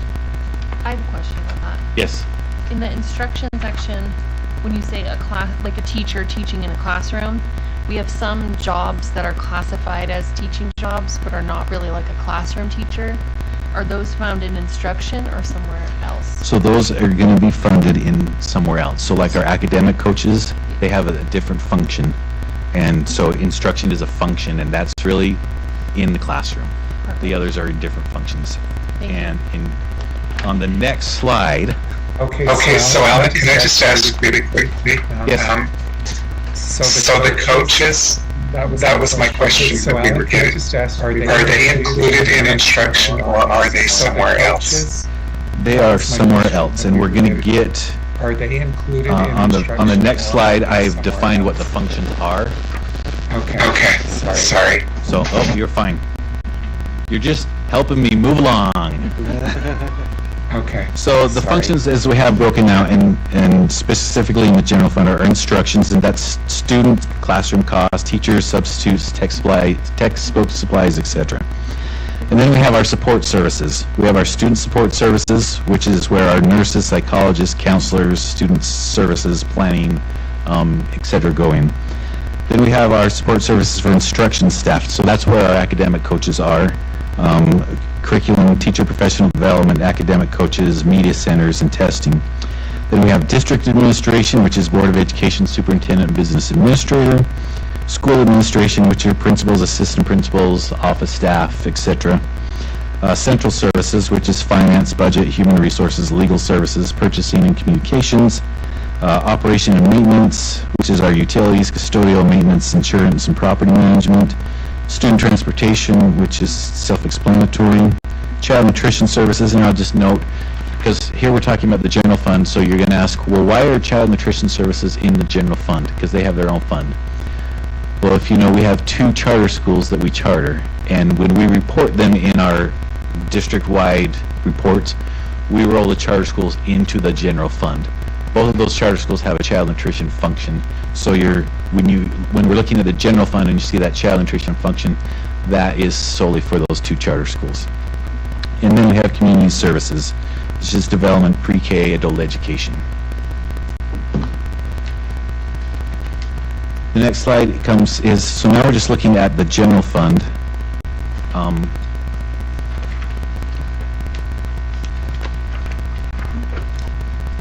just want to make sure I haven't skipped something. So this is from page 60 of the budget book, and this is general fund by object. So we talked about functions, but then we also slice up the pie a little differently, and we report by object. Objects are going to be salaries, benefits, contracted services, supplies. So it's same information, just sliced and looked at in a different way. So again, here the general fund. So the general fund reports everything in the general fund that doesn't have to be reported somewhere else. So it's kind of like the main place. So as you can see throughout historical times, revenues, expenditures are pretty close to the same. I do want to jump back one slide because I promised I would discuss fund balance a little bit. So state law requires that we budget an unassigned fund balance to 0. Well, as you can look, if you looked at 21-22 actual in that column, and you go down to the bottom, we had at the end of 21-22 an unassigned fund balance of $22 million. So by statute, I can't budget an unassigned fund balance. So when you look at those schedules that show we're going to spend more than we get in, some of that is, yes, we are, because we have intentional planning on spending some of our reserves, and some of us just getting that fund balance down to 0. Because I hope that, if I keep spending that much more than we get in, you probably would just need to fire me. So that's right. Yep, that is right. So as you look at that, big portion of why the budget shows we're spending more than we're getting is because we need to follow the state code that says we have to budget that unreserved to 0.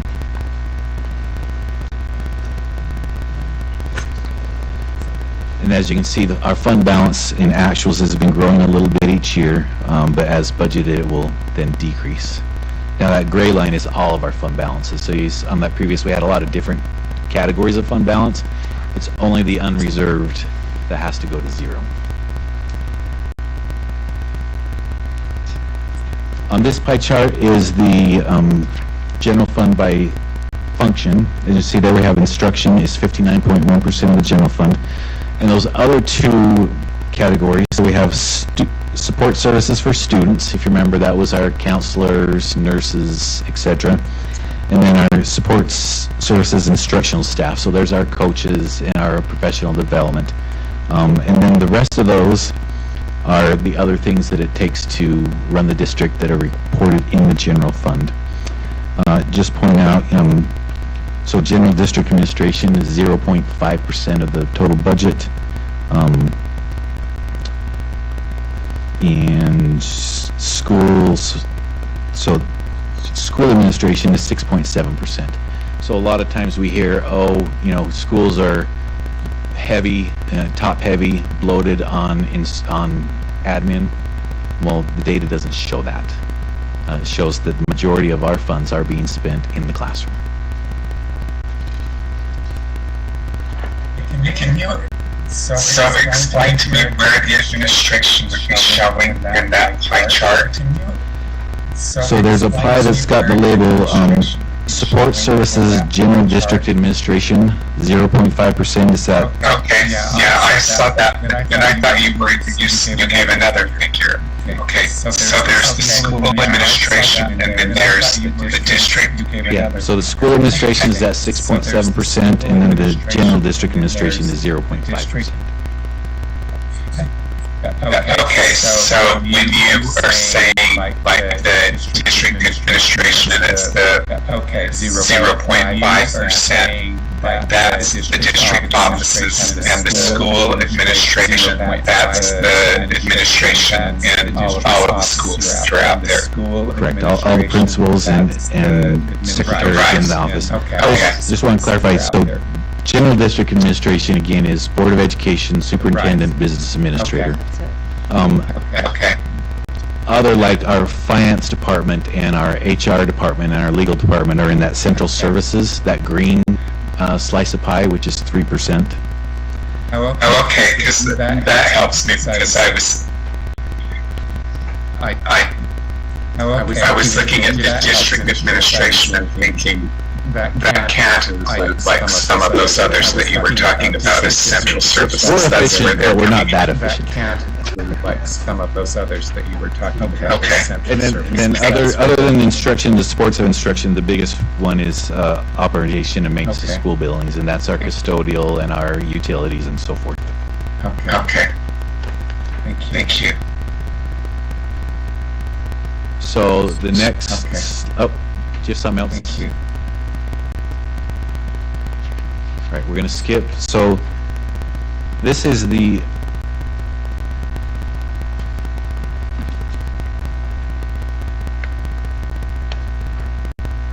hold on.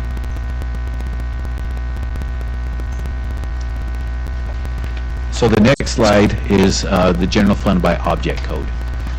So as you can see, that big blue section, that's salaries and benefits. So 84.2% of the general fund budget is spent on salaries and benefits. So as you can see, if we ever get in an area where we need to start reducing budgets, it's going to be salary and benefits, because there's just not that much left in the whole pie.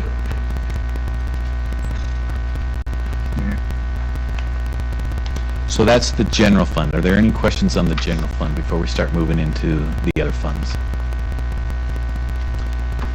All right, child nutrition fund. So the purpose of this fund is to, as kind of self-explanatory, administer school lunch, breakfast, after-school snacks, fresh fruits and vegetables program.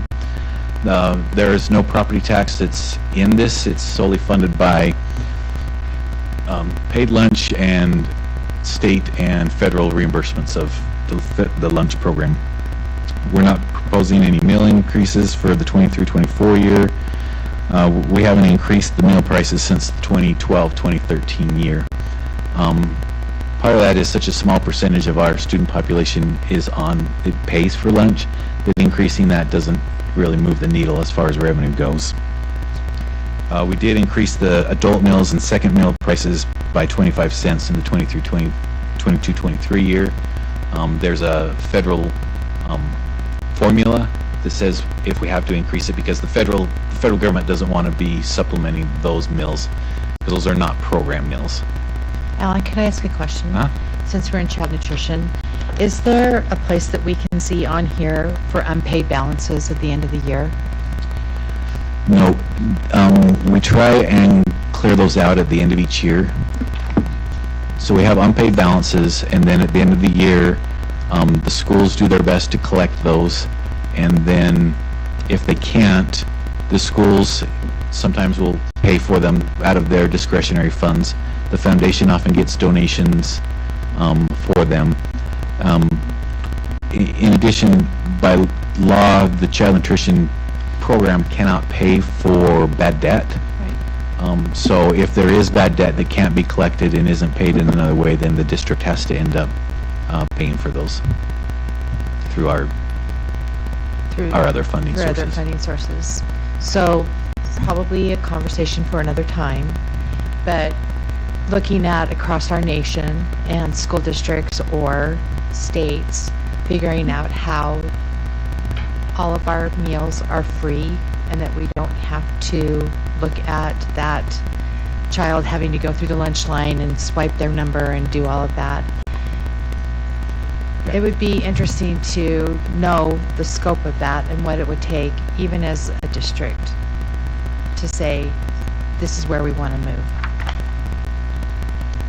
Right, so if you go to the next slide. So on the revenue side, there's a revenue line called sale of food. So that would be our paid lunches. And you can see in 2020-21, it went to zero. Right. That's because everybody ate for free because we're receiving additional funding from the federal government. As we're budgeting for current year and next year, about 1.7 million, which is similar to what it was in 1920. The child nutrition program. 1920? 1920. Oh gosh, I was like... 2019, 2020. Kind of goes back to how long it's been since we've raised the prices. Right.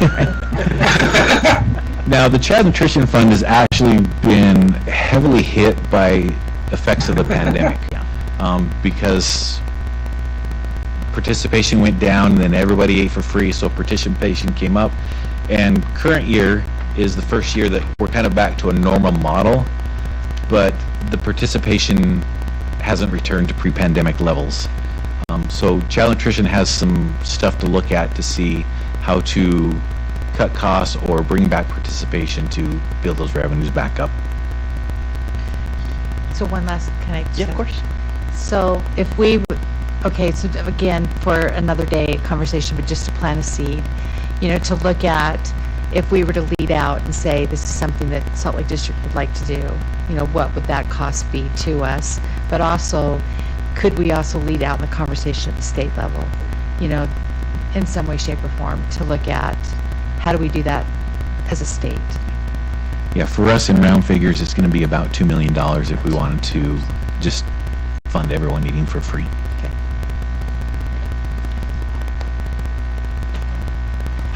This chart really demonstrates the effect of the pandemic on the child nutrition program. You can see in 21-22, their revenue pretty far exceeded their expenditures. But then the opposite is true current year, and going into next year, they'll be eating into their fund balance. And if there aren't some changes made, we'll have to have some hard conversations with the Child Nutrition Fund on how to address that issue. Is the cost of food, is that in this so we can see the increase? I mean, I know that the cost of food for me has gone up. Has it gone up for? Yes. On this slide here, under the expenditure side, cost of food in 1920 was $5.2 million. 20. I love it. You keep 29. You keep saying that. fiscal year 1920. Fiscal year 1920. $5.2 million was actually spent. We currently have a budget for this year of $5.9 million. So 10% increase, right? And mind you, it's a higher cost of food, but we're actually having lower participation, so it's probably even more than 10%. And here's the pie chart showing the Child Nutrition Fund. 39.6% is spent on salaries and benefits, and 43.3% is on food, and then those other smaller slices of the pie. Any further questions on Child Nutrition Fund? Now we're going to move to... Yes, Brian. So when you say participation, are you saying that the number of students that are using the school lunches is down? Yes, it is. Okay. So, because during the pandemic, like you say, it was all free, and so now during the pandemic, I guess I thought, did children continue eating, but they didn't continue? I mean, I know that they're eating, but they weren't participating in that school nutrition as greatly as they were during the pandemic. That's gone down. Whether they're bringing lunch from home or whether they're high school students and they're getting in their car and they're going across the street. Some of the issues too, due to the staffing issues that we've had, trying to staff child nutrition, they've had to cut down a lot of the lines. So some of the choices available, specifically like high schools, are not there because they're just not staffed to staff all the lines. So that's another thing that, if the high school kid can't get into the pizza line because there's not a pizza line, well, they might go across the street and get a slice of pizza anyway. So those are all the what you just said just really helped me, because I was looking at it from an elementary school lens, and I think that those children really probably are using it as much. But you're telling me that, well, to just think about the high school, and I can see that, they're mobile and they're able to, have other choices and all of those things. I just don't think there were a whole bunch of children that started bringing their lunches from home when the pandemic ended. Yeah. In elementary schools. Your elementary schools are kind of a captive audience when it comes to, but your high schools clearly are not. Okay. Thank you. I have a question. Yeah. Or maybe a comment. Thank you. So my question actually is about the quality of food. Is that usually under the control of the district to see what kind of food they bring? I'll just give you an example. My kid, for example, compared a burger patty to something you can put at the bottom of a shoe. They'll help you really hold on well to the ground, because he said, he is pulling and they pull. Also that's one. The other one is about the diet accommodations. Do we have anything in there that would show us, what kind of diet accommodations are we having in there? Because, for example, there are times when there is a pepperoni pizza, and we know there are Muslim and Jewish kids or vegetarian kids, or gluten-free kids. They are left with something that is, literally speaking, coming out of a fridge or a freezer or something like that. So those are the things that would love to see some improvement down the road, because we all know, as just Brian has just said, there are a lot of families out there, probably they'll send lunch with their kids, and some they just is not accommodating their diet, and they are not buying food from the school or something like that. So all sorts of diets are accommodated, and if parents have any concerns, I encourage them to reach out to our child nutrition department and discuss the dietary needs of their child. Okay. Great. Now we're going to Alan, I don't want to belabor this, but I just have to ask one other question. Okay. And that is, okay, in elementary schools, they, like a couple of days a week, they have fruit that the children get. Okay? Do you know what I'm referring to? Yeah, so that's a specific, it's called the Fresh Fruits and Vegetables Program. Okay. Right. Yeah. You know what I'm referring to. I mean, I knew the program. I guess I could have said that to you. You would know the program. So, does the district pay for that, or is that coming from somewhere else? So that's totally funded by the federal government. Does the district pay for that? Okay.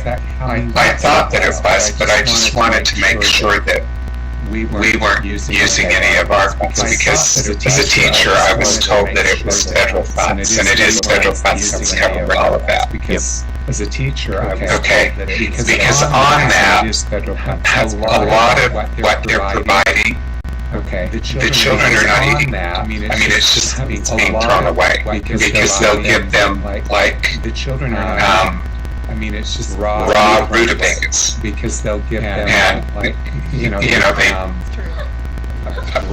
just don't eat it. Well, along that, because one of the goals of the program is to have our students experience different kinds of fruits and vegetables that they wouldn't normally eat. Yeah, I understand that, and we have the little paragraph that we're supposed to read about, the different fruit that they were experiencing. I mean, there were a lot of times when, they could go, oh yeah, I don't even know what this fruit is, but some of the things that they're providing, like they'll have squash, but it's raw squash. And I just don't think there are that many people that eat raw squash. Not I. That's not our raw squash. I love raw squash. So that's not our pet. I was just going to say, I think that a lot of these are more policy-driven topics than maybe budget topics, right? Like, and that it sounds like I certainly hear a lot. I have a lot I could say about school nutrition and meals, including validating that, yes, raw rutabagas and squash have been sent on with my kids. But maybe we could defer that to like a policy discussion. We could get into that and move the budget. No apologies needed. I think there's a lot to talk about, and maybe we should do that in the future. I think it's student board member May's favorite part of school. Thank you, board member Anderson. So, moving on, in the Student Activity Fund, that's the fund that accounts for revenues that are collected and kept at the schools, such as fundraiser money, fees, admissions to games, and donations.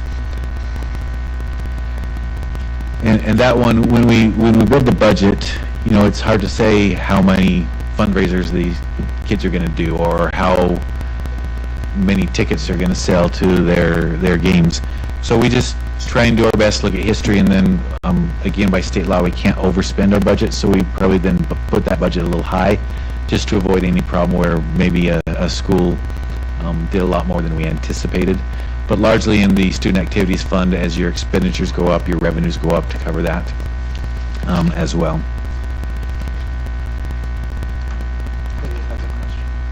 What is the interest on investments? Like, is there, how's that, like, line item?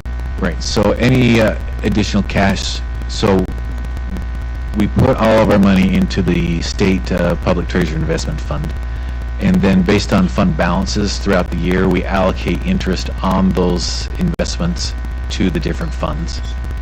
So as their fund balance sits there, basically money sitting in our account, generating interest, so we allocate that interest across the funds. Thank you. And one thing to note, if you go back to the general fund, you'll see interest revenue is actually meaningful this year. As interest rates were near zero for several years, it was just a small drop in the bucket, but we are seeing our interest revenues increase because of the interest rates are increasing. Again, the majority, so this just shows the graphs of this fund are not that interesting. Because largely it's spent, they spend on supplies, supplies for their stomps, supplies for their dances, supplies for their musicals, what have you. And a little bit of salaries and benefits are in there because, you know, you have to pay the custodian to clean up after the dances. Any questions on Student Activities Fund? Pass-through funds are taxes that are levied by the district because we're the taxing authority, but not actual income or property taxes that are received by the district. The two big pieces are the charter school levy and also the tax increment paid to other entity, otherwise known as redevelopment agencies. So these are the revenues that are generated by those levies but then pass through to these other entities, so we do not ever see any of these revenues. So you can see revenue expenditures always equal each other because what comes in goes out and there's no fund balance in this fund. You're going to see the chart, how that's growing. It's the fund's mostly growing from the RDA funds as those values of those projects increase. The amount of tax increment that passes through is increasing. That bottom line is the charter school levy, and it's stayed relatively constant. And I didn't do a pie chart because they all just go to the same place. Any questions on pass-through fund? Salt Lake Education Fund, that's to account for the resources of the Salt Lake Education Fund, which is the district's official 501c3. Revenues come through donations from community members and businesses and are used to augment the educational, physical, and social needs of students. Here we can see, again, this is page 80 of the budget book. Historically, they're bringing in about maybe $1.5 million of donations throughout the year, and then that money gets passed through often to the schools or used for various different purposes to increase educational opportunities for students. And they currently have at the end of last year, they had a $3.9 million budget, and we're anticipating that, or fund balance, and we anticipate that to remain relatively constant. Alan, how much, when you look at this over the years and it rolls, can you just talk about that for a minute? Because am I looking at it the right way? So you're looking at the fund balance June 30th, and then there's the years, right? 2.9, 4.25, 39, 35, 35. Yep. Is that right? And so is there money generated every year, and then, or is there a portion of it that's just always rolling over? So they do have an endowment fund that's just invested, and then what the revenue that's recorded is the interest off that endowment fund. Other revenues come in each year. You can see some years here on the chart, revenues will go up, but maybe that's because they're collecting donations for a specific project, and then they spend on that project. So you see ups and downs. But the endowment piece, Yeah. do you remember? I can't remember what that amount is. Yeah, so that's invested. Yeah, because endowments would be, so this is all revenue expenditure. Those would be on balance sheets, which aren't part of the budget. That's right. So I don't know that off the top of my head. That's okay. So on the chart where the expenditures of the foundation are, the big blue areas, supplies and materials, so contracted services, 13.9% for scholarships, 19.9% for salaries and benefits. So that's just kind of showing you where the funds generated by the foundation are being spent. Any questions on foundation? Now we're going to move to Capital Projects Fund. The purpose of this fund is to account for resources and expenditures related to building, remodeling, and renovation of district buildings. In the budget for the 23-24 year, we anticipate the district office rebuild to be largely completed by the end of the fiscal year. There will, I'm sure, still be some expenditures that trail into the following fiscal year, but it's generally going to be a 2-year project, and that will be the end of the 2 years. This budget also anticipates an increase of $2.3 million in property tax revenues, as we've discussed in previous meetings. We've had debt that has matured, and in order to recapture those revenues, we'll need to go through a truth in taxation to increase the capital levy and have those funds in capital projects to cover additional costs. We're seeing, even more than on food, we're seeing a large amount of inflation on our capital projects. Yes. Real quickly, I'm looking through, I didn't see where it would be specifically, but utilities and the cost of utilities, similar to our discussion about food and the cost of food going up. I know the cost of utilities, particularly like natural gas or electricity, are also on the rise. Is that? So utilities are accounted for in the general fund. Okay, excuse me. Oh, no problem. So if you go back,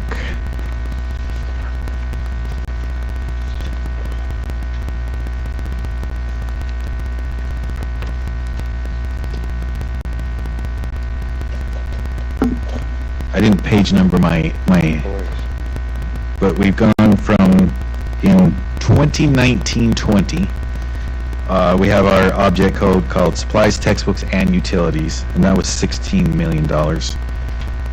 Last year, actual was $19 million.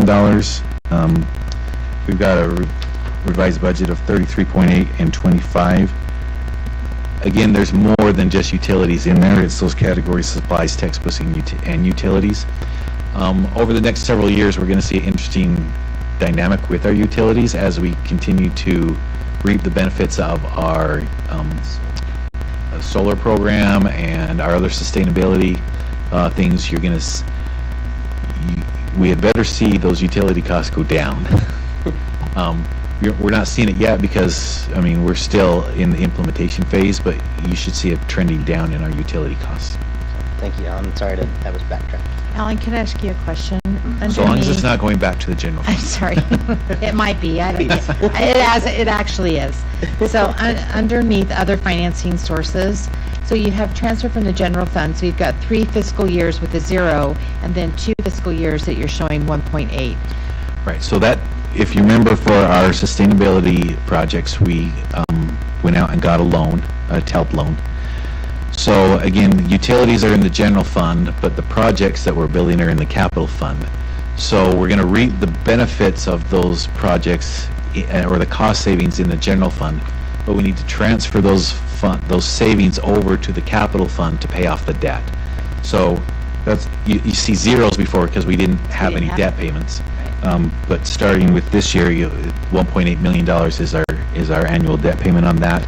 And in the capital fund, we'll see it transfer in. We're moving on to capital.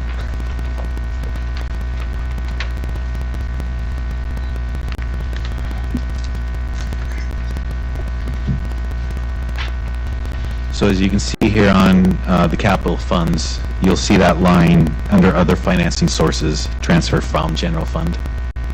So that's the other side of that entry there.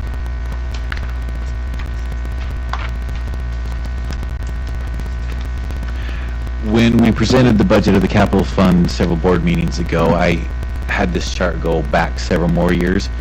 But as you can see, in the capital fund, we'll generate and we'll save resources, and then we'll build a building.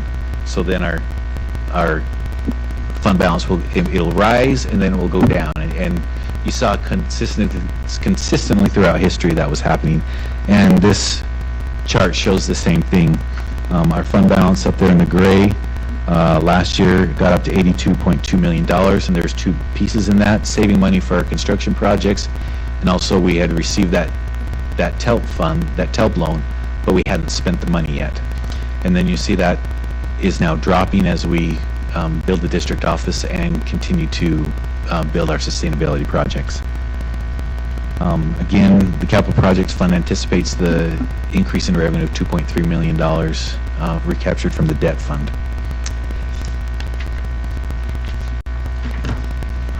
And here you can see the bulk of the capital fund is spent on contracted services, which are construction services, as you would anticipate.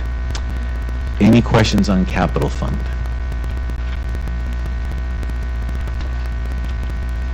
Moving on to debt service. So debt service fund, the purpose of this is to account for the resources to pay off our general obligation debt and interest.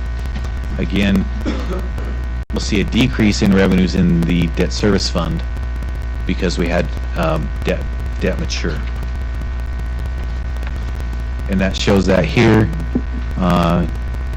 in the current year, 2022-23, we plan on bringing in $4.2 million to pay off our debt, and then next year that goes down to $1.7 million. You can see our debt obligations down in the expenditure lines also have a similar increase, going from 4.1 million down to 2.0 million. So as our bond payments drop, then our revenue demands decrease, and we're capturing that levy over in the capital projects fund. And again, the debt service chart you just see kind of follows what our debt payments are, and you see those drops downs where we have where debt is matured between the 2021 and 2020-21 year and the 2021-22 year. There was a drop because we also had debt mature, and those revenues were returned to the taxpayers. And you can see the expenditures for the debt service fund are principal and interest. Any questions on debt service fund? We also have internal service funds. The purpose of internal service funds are to provide services to district departments, and then they charge fees to offset their costs. We have a couple, and we're going to just go through these really fast. Our first one is distribution services, otherwise known as the warehouse fund. So the warehouse, we can get better prices when we buy stuff in bulk. We store it in the warehouse, then as schools and departments need it, there's a small upcharge at the warehouse to cover the cost of delivery and storage, and then they can buy from the warehouse. Again, the goal of internal service fund is to kind of break even, but it's hard to plan that exactly. So if some years they make more revenue, then we adjust prices so that they're doing more than break even, so they're coming closer to break even. And here you can see that the warehouse fund has some, in internal service funds it's not called fund balance, it's called net position, just because they're accounted for on a little bit of a different accounting method. But you can see on this chart we anticipate expending a little bit more than we're bringing in, but we do have some reserves that we anticipate on spending down. We have a printing and graphics fund. There's a print shop out at Beardsley, which schools can use to have their print jobs done. Again, anticipating that they largely break even, and their revenues and expenditures have largely mirrored each other. We have a technical service fund. It's also been known as the audiovisual fund, but as I don't know if we use any audiovisual equipment anymore, so we've changed that to technical service fund. It's overhead projectors. Again, you see their revenues and expenditures largely mirror each other.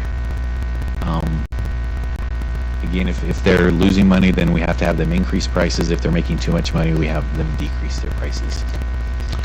Then we have employee benefits fund. So this is the fund where we're self-insured for health insurance, dental insurance, workers' comp. We have some retiree benefits. We accumulate the money in this employee benefits fund. And I just want to point out down in our net position, so if you go to 2019-20, we had a total net position of 8.6. We went up to 10.0. Those increases are largely due to our health and accident insurance. We were bringing in more in premiums than we're spending out, but as we've had previous discussions, that reverse is not only changed, it's largely changed. And you can see last year actual, we spent $4 million of that that net position. We anticipate to spend $2 more million this year and $2 more million of that next year. So you can see that's how we're kind of ramping into addressing the issues with our health and accident insurance, as opposed to making a huge increase all at once. We had those reserves, so we're using those reserves to kind of give us a couple of years to address those issues.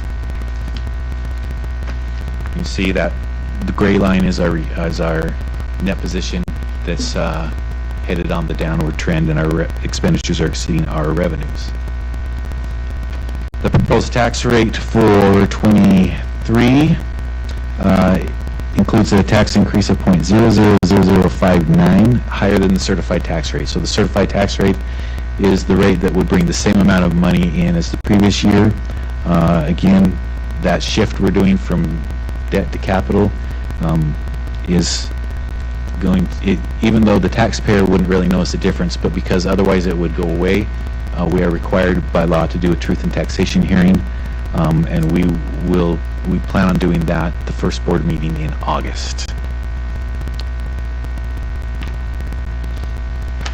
This next sheet does show you what the proposed tax rate is. The 2022 rate was a 0.004347. The proposed rate, and this is preliminary because in June we will get final numbers from the State Tax Commission, which will finalize these tax rates, but we are currently estimating and budgeting for 0.004015, which is still a lower rate than in 2022, even with that increase. I just want to note up that the basic school levy, you're going to see that it was a 0.001652, and it's going to drop to a 0.001400. We talked about that a little bit earlier, where we're going to see a decrease in the property tax we receive, offset by an increase in the state revenue, which we receive in the weighted pupil unit. Next steps in the budget, we will have a public hearing on June 6th on the budget, and then following the public hearing, the board will take action to adopt the budget for the fiscal year adopt the revised budget for fiscal year 2022-23, and the proposed budget for fiscal year 2023-24, and the 23-24 proposed tax rate, knowing that the truth and taxation hearing will be held on August 1st. So that's a lot of information. As you now have the full budget book, if we want to do small groups to really go through in detail, I am happy to schedule some time with you. I know we have the Board Finance Committee already scheduled for next Monday, and we'll spend a lot of time going over the budget details. If those that are not on the Board Finance Committee also wish to set an appointment, please reach out to me, and be happy to go through some more details with you. Thank you, Business Administrator Kersley. I will say that those one-on-ones or a small group discussion to go over all of the information in more detail have been really helpful for me in the past. So I would encourage folks to participate in that if you have additional questions. So thank you for your comments. I'd like to do that. Yep, just shoot me an email sometimes and we'll make it work. I'd like to do that. Sounds good. Thank you. Are there any other questions for Alan tonight?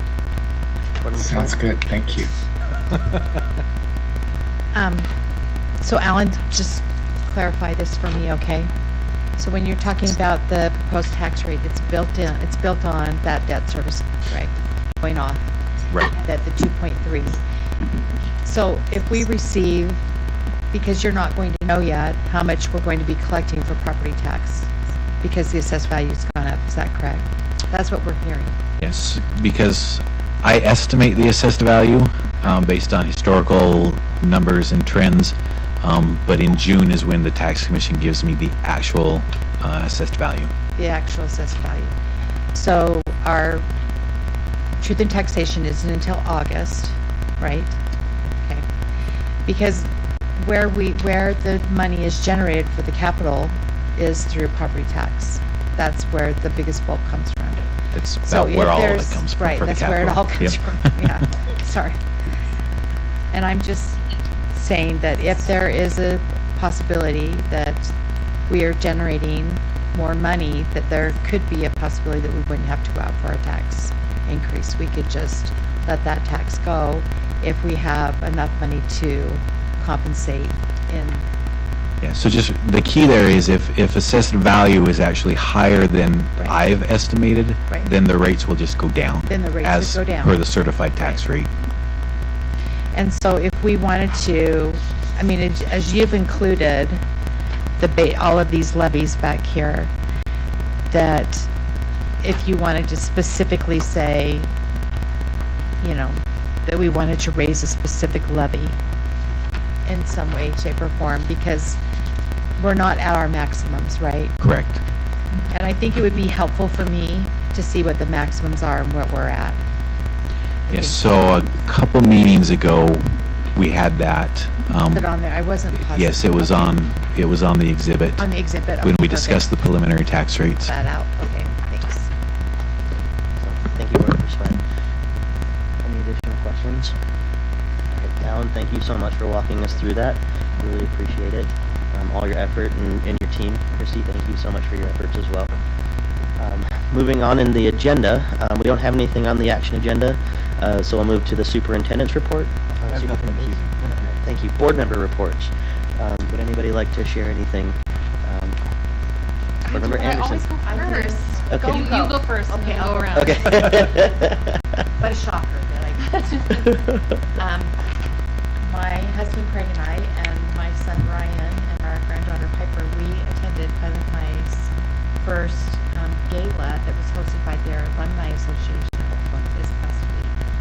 And it was amazing because it really highlighted all of the arts and performers and amazing people that have come out of Highland as alumni. And it was really fun throughout the night where they had these highlights of past Highland High graduates, of people that you would recognize, you know, that was really fun. And the auditorium was almost full.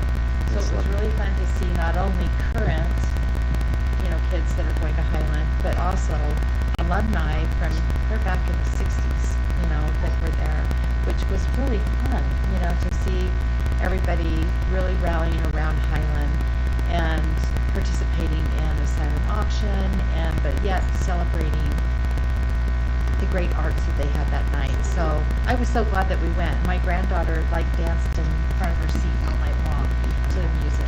So it was such a great evening, and I love seeing us highlight our arts programs because of the commitment and the resources we poured into our arts programs to see that longevity and to talk about it. So anyway, next year they're already planning. The piano guys will be performing. So as soon as we get that date, I'll have it for you all so you can come and enjoy an evening of fun music and performances. Thank you for sharing that. Board member Anderson. This also starts with the arts. I wanted to congratulate Ensign, Washington, and the Open Classroom, which all had their art nights recently. But Wasatch this Friday, the 19th, will have their art showcase after a great week of town meetings, which I shared on social media if anyone's interested in watching some dance, theater, and visual art collaborations. West High also has their art show currently in the library, and there are 2D, 3D, digital, photography, and film categories. So you can go see everything you could imagine in the library. And I also wanted to share that last week I was able to take a 6th grade class to the state elementary school debate tournament as a parent volunteer and a coach. And I wanted to congratulate the handful of district students who participated and placed, but also raise what I feel is a real need for us to offer that activity more widely. Adjacent school districts require that all 5th and 6th graders try speech and debate, and West High's program, as Lydia knows, is nationally competitive, but Salt Lake doesn't traditionally offer elementary or middle school options, and typically only ELP students participate if their teacher initiates it. And after 2 years of taking kids to this tournament, I could say that traditional students perform as well or better than their peers in ELP. And as one constituent shared with me, anyone who has a coach can debate. It's not linked to your test scores, so anyone can try. And I think the students who perform best are those who not are academically advanced, but whose schools and districts have these preliminary competitions to give them practice and skill development. And Canyons grew their debate offerings because of literacy, because speech and debate engage all 4 zones of literacy: reading, writing, speaking, and probably most importantly, listening. So a lot of people commented on my social media about the debate tournament to offer things like, if you learn in class, you apply what you learned in debate. Debate teaches you to read, to write, and to speak. and that most extracurricular activities assume kids have money for travel or extra lessons that will improve their skills, but that's not true. In debate, you do it all in school, and so in the elementary and middle school space, it's really equitable. I think that the board should consider this report as an idea to discuss in whatever retreat we ultimately schedule, that if we continue with the literacy focus, we should look not only at literacy assessments, but really these multiple embodied ways that we can measure our students' literacy skills and access to novel content. Thank you for listening to my TED Talk on debate. We appreciate that. Board Member Jensen, did you have a report that you would like to give? Just quickly, and thank you, Ashley. I appreciate that. The three of us have spoken about art nights, and there have been several art nights in my precinct, and they've all been wonderful. And the other thing that's really an added benefit of art nights, it's a way that the schools have of raising funds. They have lots of different opportunities where, like parents are purchasing art, or they have other activities that are going on. I mean, it's just a win-win all the way around. I mean, it's just a win-win all the way around. Vice President Williams? Not this time. Student Board Member May. I wasn't going to talk about debate, but she just talked about debate. I have taught district middle school students and district elementary students debate, and I think it's an activity that I think teaches you like a lot about expressing yourself, about current events, and like relates to civics, literacy. But I do think like the way that it's distributed in our district right now is not equitable. Right now, the only like middle school with like a program is West ELP, and just that's something I think that we should, or the board should address. Thank you. The one thing that I wanted to share, last week I had the opportunity to attend an event at Benyon Elementary. The Ryan Dungey Foundation gave a number of bikes that right now are push bikes, but they'll be adapted over an 8-week curriculum in PE classes for students who either don't have bikes or don't know how to ride bikes.